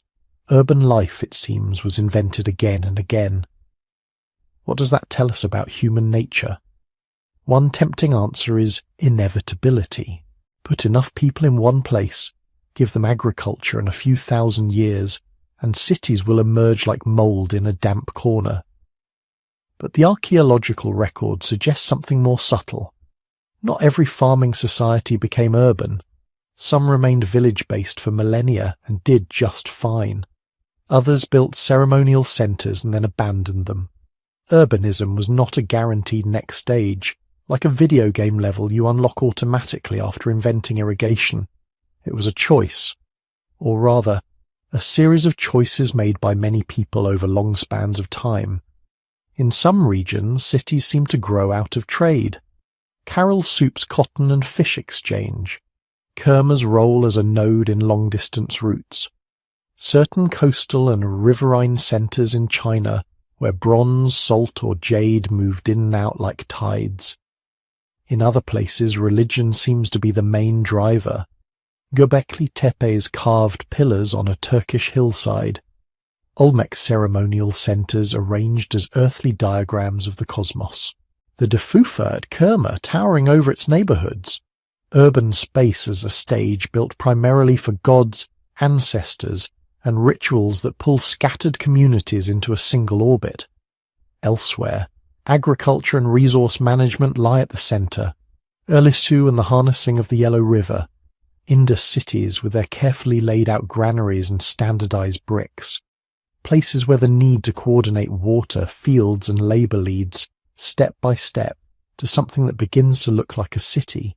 And sometimes it's all of these at once. Trade networks that require meeting points. Ritual systems that need permanent sacred architecture. Irrigation works that demand repair crews, overseers and schedules. As these strands twist together, you get dense nodes of people and infrastructure. You get streets, plazas, storage rooms, archives, neighbourhoods, and social roles that no longer fit into a simple village. Different environments, different crops, different gods, different languages, yet certain threads repeat. Monumental architecture, even if it's humble mud brick instead of carved stone. Specialised labour, artisans, priests, traders, scribes, or their local equivalents. Long-distance exchange that brings in goods from beyond the horizon. Some form of hierarchy, though it can be soft and negotiable, or sharp and brutal. And above all, a web of stories, myths, rituals, promises, that convince large numbers of people to keep cooperating with people they don't know personally. Beneath the details, you can feel something about us as a species. We are drawn to clustering, to building shared spaces that are bigger than any one family could need, to creating centres, places where meaning, goods and power accumulate. But we're also endlessly inventive in how we do it. Some cities lean heavily on bureaucracy and record-keeping, others on feasts and processions, some on control of metal, others on control of water, others on control of symbols. Urbanism is not a single invention, like the wheel. It's more like fire. Discovered, rediscovered, nurtured, forgotten and sparked again in different hearths around the world. And if you listen carefully, beneath the rustle of reeds on the Yellow River, the pounding surf of the Peruvian coast, the insects humming in Olmec swamps, the wind over Nubian sands, you can almost hear the same quiet, stubborn question being asked over and over. How big can human cooperation get before it breaks? The first cities were some of our earliest answers, not the final ones, just experiments. Some lasted for centuries, some for millennia, some collapsed and blew away as dust. But each parallel attempt widened the range of what human life could look like. Soon, though, as these experiments multiplied, something else began to appear in their shadows. New forms of inequality, new ways of organizing violence, new vulnerabilities that came with density and dependence. Cities gave us possibilities. They also came with a cost. And to see that cost clearly, we have to step inside the darker rooms of the early urban world. By the time the first true cities appeared, humans had already survived ice ages, volcanic winters, and planetary near misses. We had crossed continents, outlasted predators, and turned the most hostile environments into home. But nothing we had faced prepared us for what we were about to do to ourselves. Because when people gathered in permanent dense settlements, something strange happened. For the first time in our history, the main threat to human life wasn't saber-toothed cats, or sudden droughts, or collapsing ice sheets. It was other humans, our waste, our crowding, our systems. Cities did not just transform how we lived, they transformed how we died. Imagine walking through one of the earliest true cities, maybe Uruk in southern Mesopotamia, maybe Mohenjo-Daro in the Indus Valley, maybe one of the early Nile towns hugged tight to the river. You weave through narrow lanes between mud brick walls. The air is thick, smoke from hearths, the smell of animals, the sour stench of waste slowly evaporating in the sun. The city feels alive, but underneath the streets, in quiet burial grounds and forgotten corners, another story is written. Archaeologists read it in bone. They open a grave and lift out a skeleton. The teeth are scarred with deep lines, the signature of childhood malnutrition. Growth was interrupted, maybe again and again, during times when food ran short or disease raged. The leg bones show signs of stunted growth, the spine tiny fractures from heavy loads carried too young. Many skeletons from the earliest urban layers are short, underdeveloped compared to their rural neighbours. In some early farming villages, people seem surprisingly robust. But in the first dense cities, average lifespans often drop. In cemetery after cemetery, most of the dead are children and young adults. Very few reach old age. You can almost see the pattern playing out. In a small, mobile band of hunter-gatherers, a disease burns through fast. There are not enough hosts to keep it going. The group moves, the pathogen dies out. In a city, people are packed together, sharing water, air, food, parasites. Disease doesn't flare. It settles in. In ancient Mesopotamian cities, skeletal remains show healed infections, chronic sinus problems, spinal diseases, conditions linked to dense living, smoke, and poor sanitation. In the Indus cities, drains and sewage channels hint at just how serious a problem waste had become. You don't design kilometre-long drainage networks unless you're fighting something persistent. Urban life created what some historians call health catastrophe. Not instantly, not everywhere, and not for everyone, but as a pattern.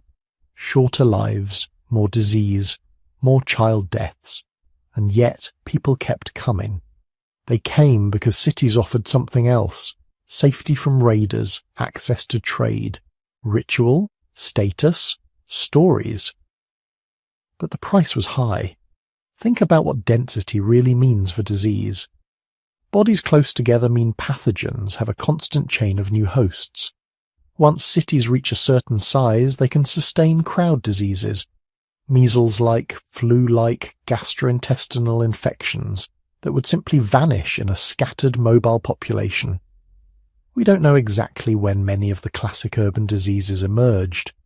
Bacteria and viruses do not fossilize, but the pattern is clear. The larger and more permanent the settlement, the richer the ecological playground for microbes. Filthy streets, standing water, animals penned in courtyards, grain stored in bulk with mice and insects tunneling through it. Each of these adds another layer to the microbial city hidden within the human city. In some early graveyards you see hints of epidemics, many deaths clustered in the same year, the same season, the same layer of soil, children and adults together buried hastily, skeletons with lesions that look like tuberculosis or brucellosis or other slow killers. In a mobile world, the worst disasters came from outside, a drought, a failed migration, a predator. In a city, the worst disasters often came from within, from water you drank yesterday, from food your neighbour handled, from the breath of the stranger sleeping on the other side of the wall.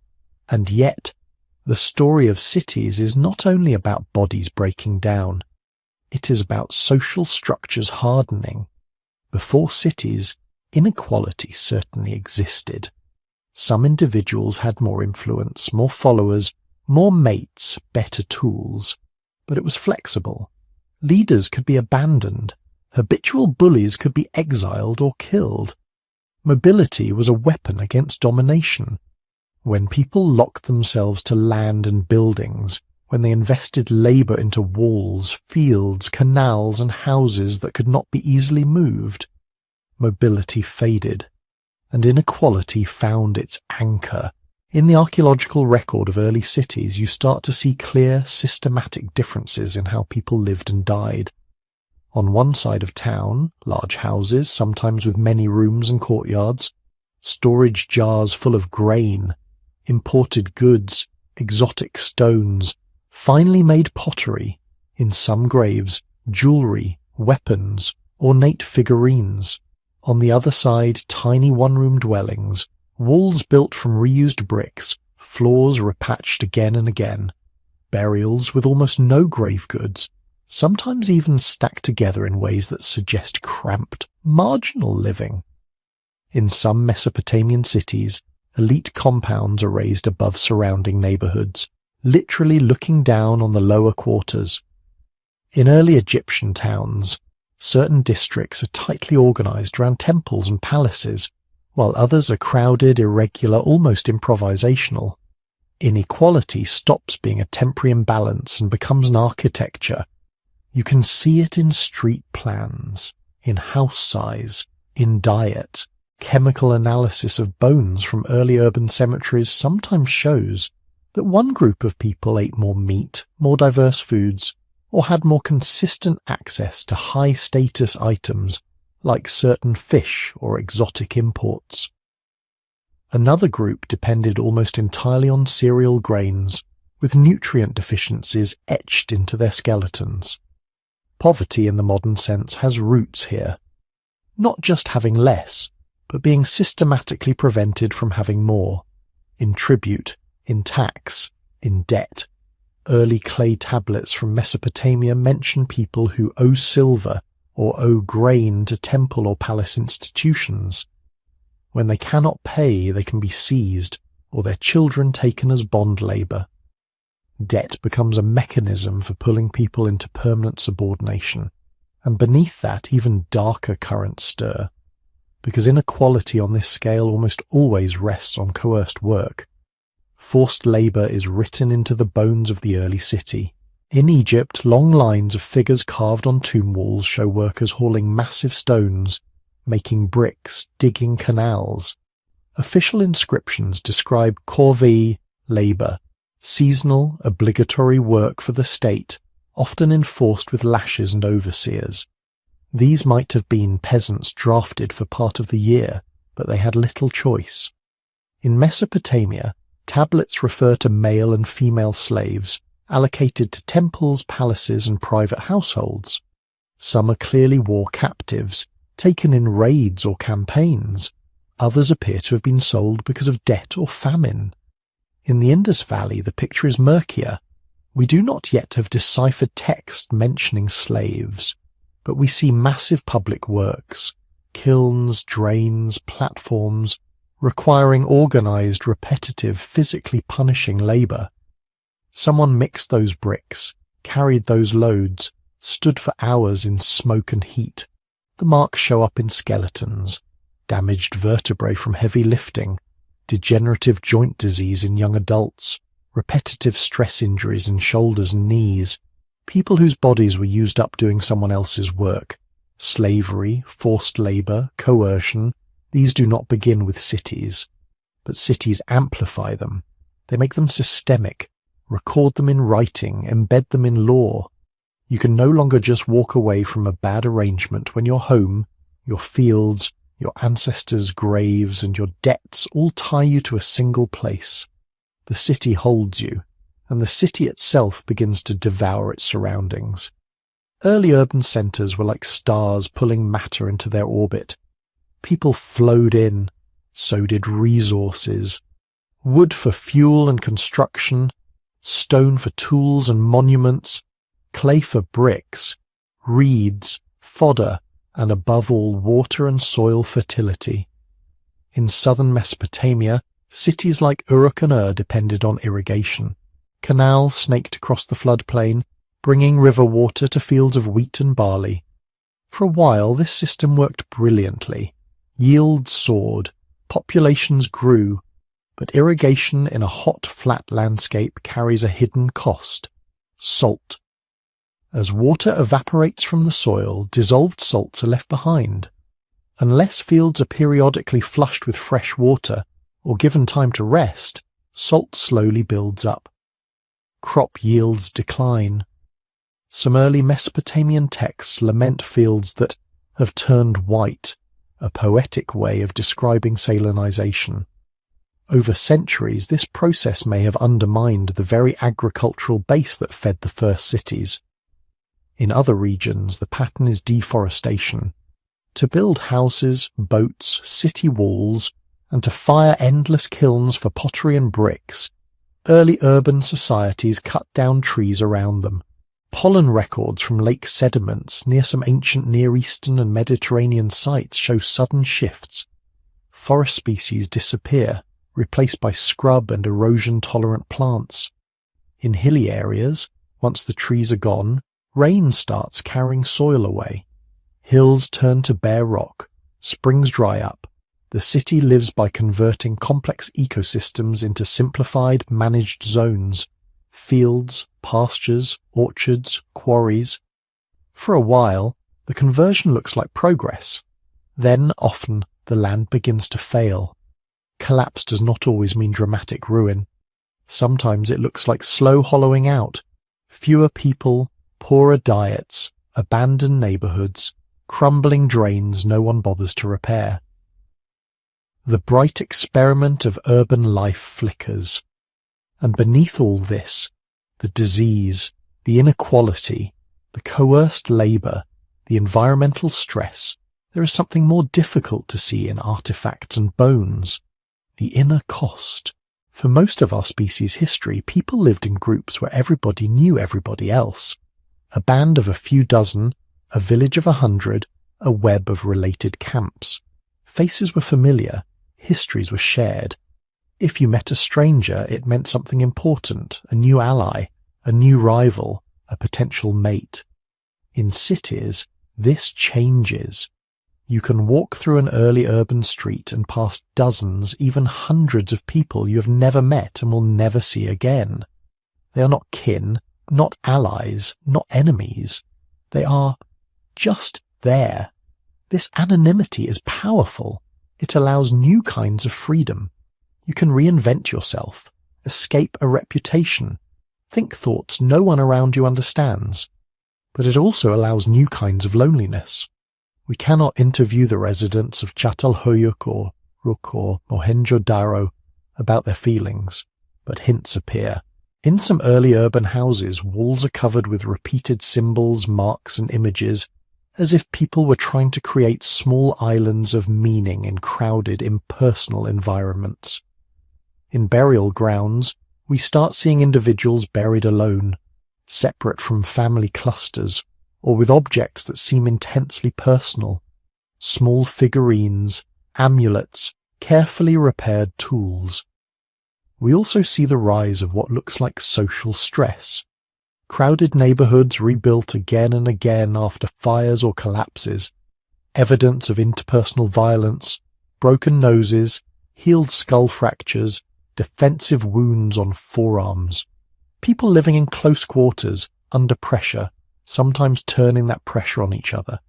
Stories from later city civilizations, myths, laments, wisdom texts speak of alienation, injustice, and fear inside the urban walls. Poets in Mesopotamia complain of corrupt judges and hungry crowds. Egyptian texts describe a city turned upside down, where the poor envy the rich and the streets are unsafe. The psychological effects of being one tiny part of something so big and impersonal were likely profound, even if we can only glimpse them from a distance. And yet, people stayed. They stayed in cities that made them sicker. They stayed in systems that made them poorer. They stayed in landscapes that were slowly wearing out. Why? Because by the time cities truly took hold, many people no longer had a real choice. Once your food comes from fields controlled by temples or elites, leaving means risking starvation. Once your rights are written into laws that apply only within the city's jurisdiction, moving away means losing protection.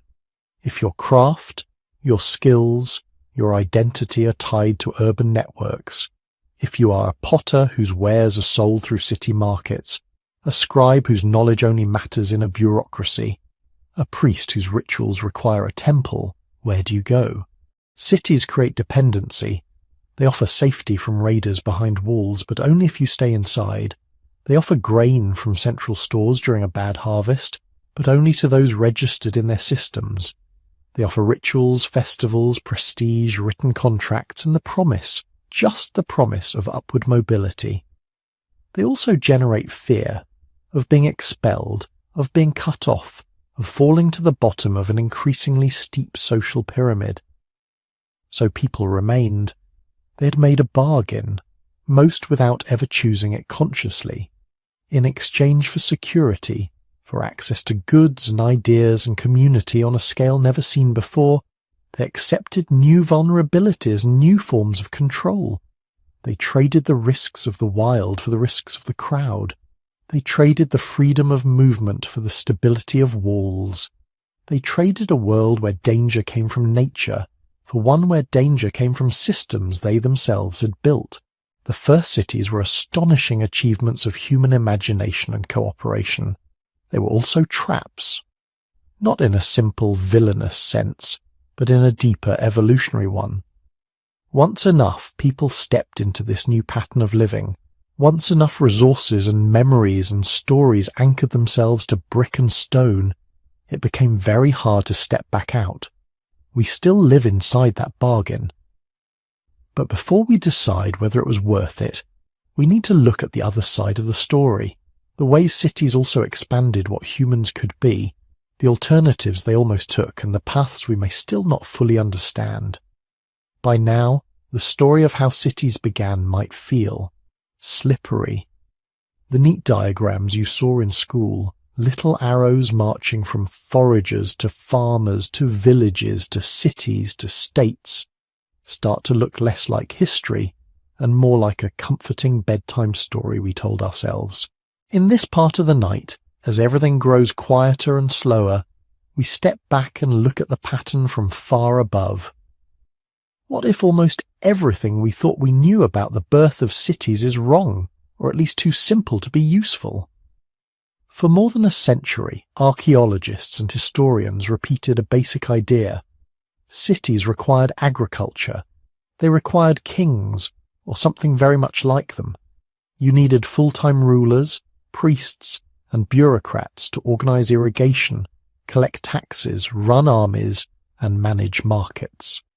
Only then, we were told, could you get real urban life. Then Göbekli Tepe appeared, rising out of the dust of southeastern Turkey like a ghost from another timeline, and that story began to unravel. Enormous stone pillars, elaborate carvings, large gatherings, monumental architecture, but no sign of permanent fields, no streets, no palace, no king. People who, by all appearances, were still foragers, were building something that looked a lot like the ritual heart of a city. Not a market city, not a bureaucratic city, but a place that pulled hundreds of people together to cooperate on projects that would have taken years, even decades. The old narrative cracked. It cracked again with Çatalhöyük, an enormous settlement with thousands of people, no central temple towering above the rest, no clear palace, no monumental walls, a city without streets, a city without obvious rulers. The more archaeologists dug, the stranger the story became. It started looking less like a straight line and more like a tangle of experiments.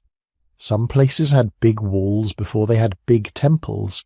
Some had temples before they had kings. Some had kings without much in the way of monumental architecture. Others had dense populations and long-distance trade, and still no sign of rigid hierarchy. The simple narrative collapsed. Instead of cities required kings, we get something softer but more interesting. Cities required ways of organizing large groups of people, ways of sharing space, labor, stories, and resources. Sometimes that meant kings. Sometimes it meant elders, or councils, or rotating leadership, or arrangements we haven't even imagined yet. The idea that agriculture had to come first is also starting to look shaky. At several early sites, it seems ritual centers, gathering places, came before full-blown farming. People may have gathered to feast and worship, and only later decided it would be easier if some food stayed put with them. Agriculture as an outcome of social and ritual life, not just a technological trigger. It doesn't mean the old story was entirely wrong. It means it was incomplete. It was drawn from a tiny sample of evidence, sorted through a particular lens, at a particular moment in history. Now, new lenses are being used. One of the most powerful comes from feminist archaeology. For a long time, interpretations of early cities were filtered through a quiet assumption. Men hunted, men ruled, men made the decisions that mattered. Women were background, caregivers, passive. The trowels were in the ground, but the imaginations behind them were carrying 19th and 20th century gender roles into the deep past. Feminist archaeologists began asking different questions. When we find weaving tools, grinding stones, cooking hearths, figurines, traces of pigments, who do we assume used them, and why? When we see houses built in clusters with shared courtyards and cooking spaces, do we automatically imagine patriarchs in charge? Or could these be networks of sisters, mothers, aunts, grandmothers? Looking again at Çatalhöyük, some researchers notice something striking. Burials of men and women look remarkably similar. Grave goods are not dramatically skewed toward one sex. Artistic depictions seem to show both male and female forms, animal-human hybrids, fluid imagery rather than rigid hierarchies of gender. In some early Mesopotamian records, we glimpse women as property owners, priestesses, traders. In the Indus cities, the lack of big palaces and royal tombs has led some scholars to wonder whether power, including gendered power, was distributed in ways we don't yet recognize. None of this proves that early cities were gender egalitarian utopias, but it destabilizes the lazy assumption that patriarchy is as old as urban life itself. It hints at possibilities. It reminds us that households, kin groups, and neighborhoods may have been shaped as much by women's choices and labor as by the decisions of male elites. If you change who you think is in the story changes. Another new lens comes from a very different direction. Political economy. In particular, a theory you might hear called the grain and states theory. Look at where many early states formed. Floodplains of wheat and barley in Mesopotamia, millet and later wheat in North China, rice and millet in parts of East Asia. Grains that can be measured, stored, taxed. Grains that ripen at the same time in fields you can count. Some scholars argue that early states were, at their core, elaborate protection rackets built around these grains. Imagine it. You grow barley. You use irrigation canals that cross your neighbour's fields. Somewhere an official appears. Maybe he calls himself a king. Maybe he speaks for a god. He says, "We will protect the canals. We will protect you from raids. We will ensure the harvest. In return, you owe us a portion of your grain." The grain is easy to see, easy to count, easy to confiscate if necessary. A system emerges. Scribes to track who owes what. Soldiers to enforce collection. Priests to announce ritual justifications. Bureaucrats to manage storage and distribution. From one perspective, this is civilization.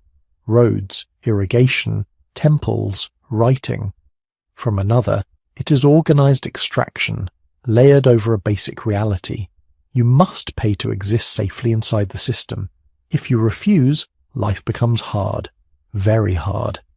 In this view, many early cities tied to states were not just centers of culture and trade, they were also hubs where surplus was siphoned off and redirected toward elites, toward armies, toward monuments that glorified the system itself. But not all cities fit this pattern. Göbekli Tepe is older than most of these grain states. Çatalhöyük, despite evidence of some farming, does not show the familiar fingerprints of a tax-collecting bureaucratic apparatus. The Indus cities, with their standardized bricks and carefully laid drains, do not scream royal tax office, at least not in any way we can yet detect. They may represent alternative social arrangements that flourished before, alongside and even after hierarchical states emerged. Think of cities held together not by standing armies, but by shared rituals, shared neighborhood obligations, rotating responsibilities, extensive kin networks, and mutual aid. Think of settlements where decisions were made in assemblies, or staged through seasonal councils, or negotiated at the level of clan elders and household heads rather than a single royal centre. Think of urban life where the most imposing structures were not palaces, but granaries, council houses, communal shrines, or simply the crowded pattern of homes themselves. Even in Mesopotamia, where kings and temples loom large, we see hints of other arrangements. Periods where centralized authority weakens and smaller towns thrive. Documents that show ordinary people buying and selling land, making contracts, suing one another, navigating the system rather than being swallowed entirely by it. Archaeology, increasingly, reveals a long prehistory of political experimentation. There were cities that seem highly stratified, huge tombs, rich graves, palaces, clear lines of command. There were cities where hierarchy is almost painfully obvious. But there were also cities where status differences, if they existed, left lighter traces, where houses are similar in size, where burials are modest, where the main monument is infrastructure used by everyone, wells, drains, roads, walls. These are reminders that hierarchy, at the scale we often take for granted today, is not an automatic consequence of people living together. It is one option among many. And that might be the most unsettling lesson of all. The first cities teach us that human possibilities were, and still are, much wider than the narrow band of arrangements we've come to think of as normal. If early people could build dense, long-lived settlements without obvious kings, if they could maintain large-scale trade and shared standards like brick sizes and weights without a single central ruler, if they could create monumental ritual spaces before they had full-time farmers, then hierarchy, strong as it is not destiny. It may be efficient under certain conditions. It may be resilient in particular environments. It may even at times feel inevitable from the inside. But the archaeological record quietly insists humans have tried other ways. They have lived in cities that look less like empires and more like sprawling, complicated neighborhoods. They have organized themselves around rituals instead of rulers, around kinship instead of kingship, around squares and shrines instead of thrones. As you listen in the dark, you can almost hear the hum of those other possibilities still echoing. Part of why these echoes grow louder now is that archaeologists keep finding new things, and old things keep revealing new secrets. Ground-penetrating radar uncovers buried streets beneath modern towns. Satellite imagery traces the ghost outlines of forgotten walls and canals.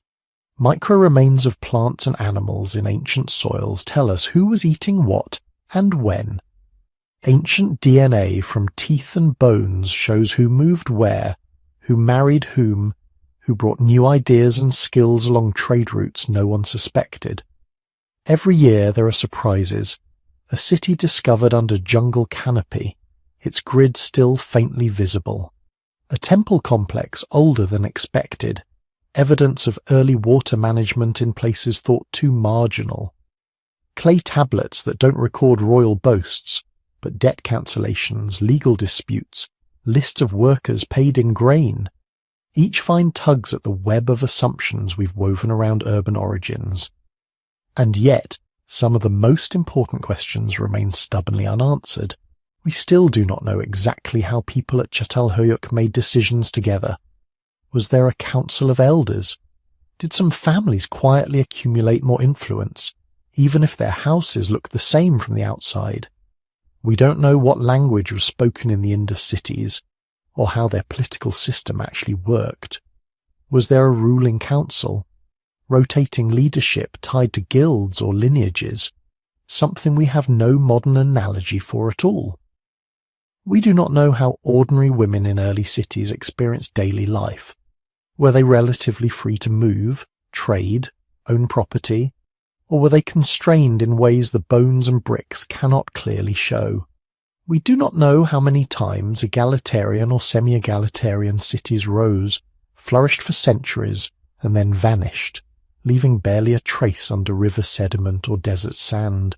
We do not know exactly why some cities turned toward increasingly rigid hierarchy while others did not, or why some bounced back and forth between stronger and weaker forms of centralized power across centuries. We may never fully answer these questions. The evidence is fragmentary. Organic materials rot, languages disappear, entire neighborhoods lie beneath modern cities we cannot simply tear down to look at the soil beneath. But uncertainty is not a failure. It is an opening. It allows us to see early cities not as fixed templates we're doomed to repeat, but as experiments in being human together. Some experiments concentrated power and called it divine. Others spread power thinly and embedded it in rituals, customs, and shared infrastructure. Some organized around grain, others around herds or trade routes, or sacred sites visited at certain times of year. All of them were provisional, fragile, contingent. So are ours. As you drift towards sleep, you can imagine those first city dwellers, lying in their crowded rooms, listening to the sounds of their own nights, fires crackling on rooftops, animals shifting in pens, distant drums from a shrine, the murmur of neighbors through mud brick walls.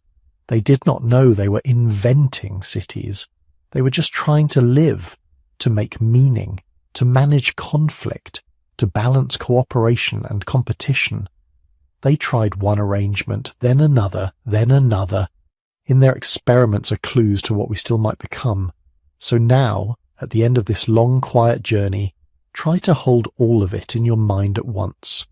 The tiny Ice Age bands huddled around flickering fires, the seasonal gathering places where people came together not to obey a king, but to see old friends, trade stories, and remember their dead. The temple on the hill at Göbekli Tepe, rising out of the stone like a question mark. The dense, roof-linked homes of Çatalhöyük, a city with no streets and no obvious rulers.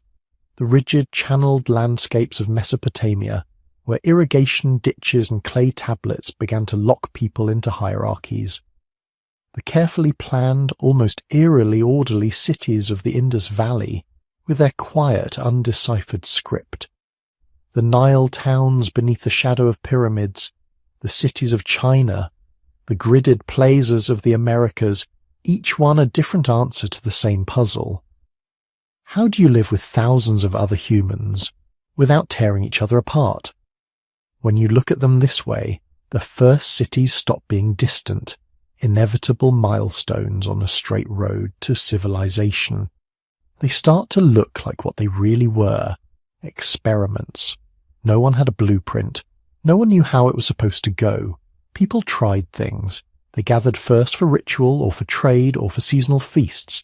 They tried clustering houses together. They tried walls. They tried plazas, temples, granaries, palaces, drainage systems, straight streets, crooked streets, no streets at all. Some of those experiments failed.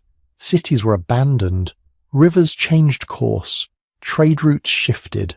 Ruling families collapsed. Entire urban traditions, like those of the Indus, faded so completely that we are still arguing about what language they spoke. Other experiments lasted for centuries, even millennia. But longevity wasn't the only measure of success. Some cities gave people security but demanded obedience. Others allowed surprising degrees of equality, but perhaps at the cost of constant negotiation. Each urban world balanced freedom, order, belief, and survival in a slightly different way. Look closely, and you can see something else. Every one of those early cities was a mirror, reflecting back possibilities that still live inside us. Göbekli Tepe shows how far humans will go, how much effort they will spend not just for food or safety, but for meaning, for stories carved into stone. Çatalhöyük suggests it is possible to pack thousands of people together without obvious kings, without monuments to conquest, and still create a rich, stable life. Mesopotamia shows the power of administration, writing, and law, and the dangers of letting those tools harden into hierarchy so rigid that most lives become invisible. The Indus reminds us that you can build big, complex cities that emphasize sanitation, storage, and standardized weights, while leaving almost no sign of warfare or grandiose rulers. The Nile, the Yellow River, the urban landscapes of Mesoamerica and the Andes each add their own facets. Cities as sacred centers, as cosmic diagrams, as theaters of power, as experiments in planning and control. None of them were inevitable. All of them were choices. When we talk about our own sprawling metropolises, crowded apartment blocks, endless suburbs, glittering financial districts, it can feel like this is simply how things must be. But the archaeological record whispers something very different. It says, humans have tried many ways of living together. We're not stuck with just one. The first cities show that we can design spaces that concentrate care as easily as we concentrate power. That we can choose drainage and public health, or spectacle and inequality, or try to balance both. That cooperation on a massive scale is something our species is very good at. But the stories we attach to that cooperation matter. The people of those early cities were not primitive versions of us. They were us.